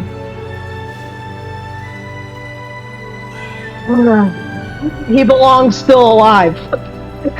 I want to go back in time and stop COVID from ever happening and get the doctors on the right course because, you know, they told him in August 2022 that you might, August 2021, that you might have leukemia. They didn't diagnose him till June of 2022. Almost a year beforehand, they said you might have leukemia. So this could have been taken care of earlier if they could have figured out what it was. And he went for diagnosis after diagnosis, bone marrow sample, over and over again. There was one time he was kept in there for 2 weeks just to get bone marrow samples. And all this time they didn't know what it was. I went out of my way as soon as we found out what it was. I got autographed books signed up by the cast of all these different Ninja Turtle theories. I was actually able to give that to him in person last September. You would hear him sounding so weak, and then he would call back when a package would arrive. Yeah, he'd call, he'd be sounding very hard in the voice. He just had a coughing spell, or, you know, he's just been through another test, and he just sounds so down, and he'd get off the phone, and then an hour later, I'd get a call back, and it's a very loud voice. Shh, what did you do? And I'm like, what do you mean? Package. What's this Roby? He's a writer from the original Ninja Turtle cartoon series. What? He opened it up, and there's these 2 autograph cards with the episode, and then a full get well soon card with a letter saying how this person was the writer for these episodes. I kept surprises coming in the mail for him the entire time he was in there. I want to show you something real quick. I'm sorry that I've been popping off of camera for those of you in chat, but I just wanted to share this with you. I just want to show you the little shrine I have for Roger tonight. So just look at what I'm streaming on Discord. Oh yeah, that's him.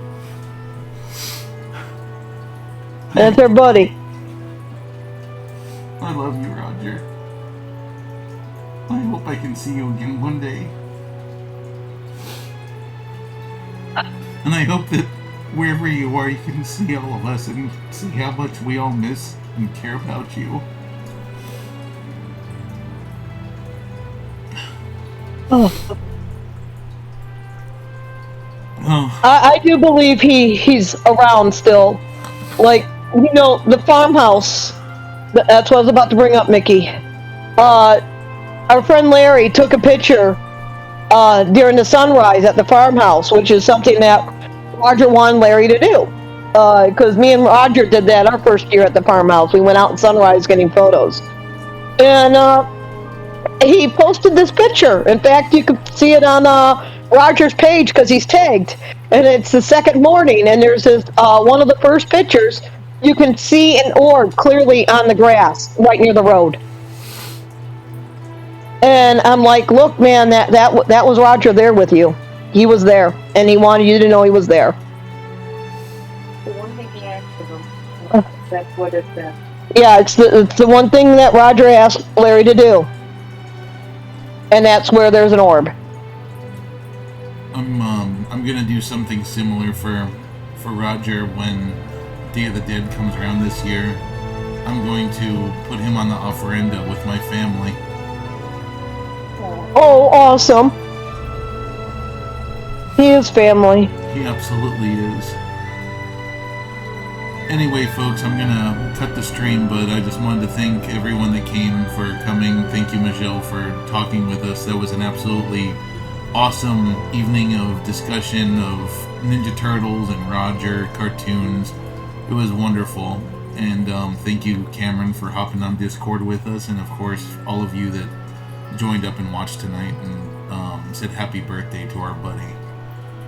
So, all of you have a wonderful night, and just remember, live in my friend's example. Like, it's a dark world, but that doesn't mean that we have to be. So, pick up that torch that he left behind and carry the light so that the world isn't engulfed in darkness. And love each other. Tell your friends, your family, tell your loved ones that you love them. Because tomorrow they might not be there. That's true. Good night, folks. Thank you so much for spending this evening with us. And good night.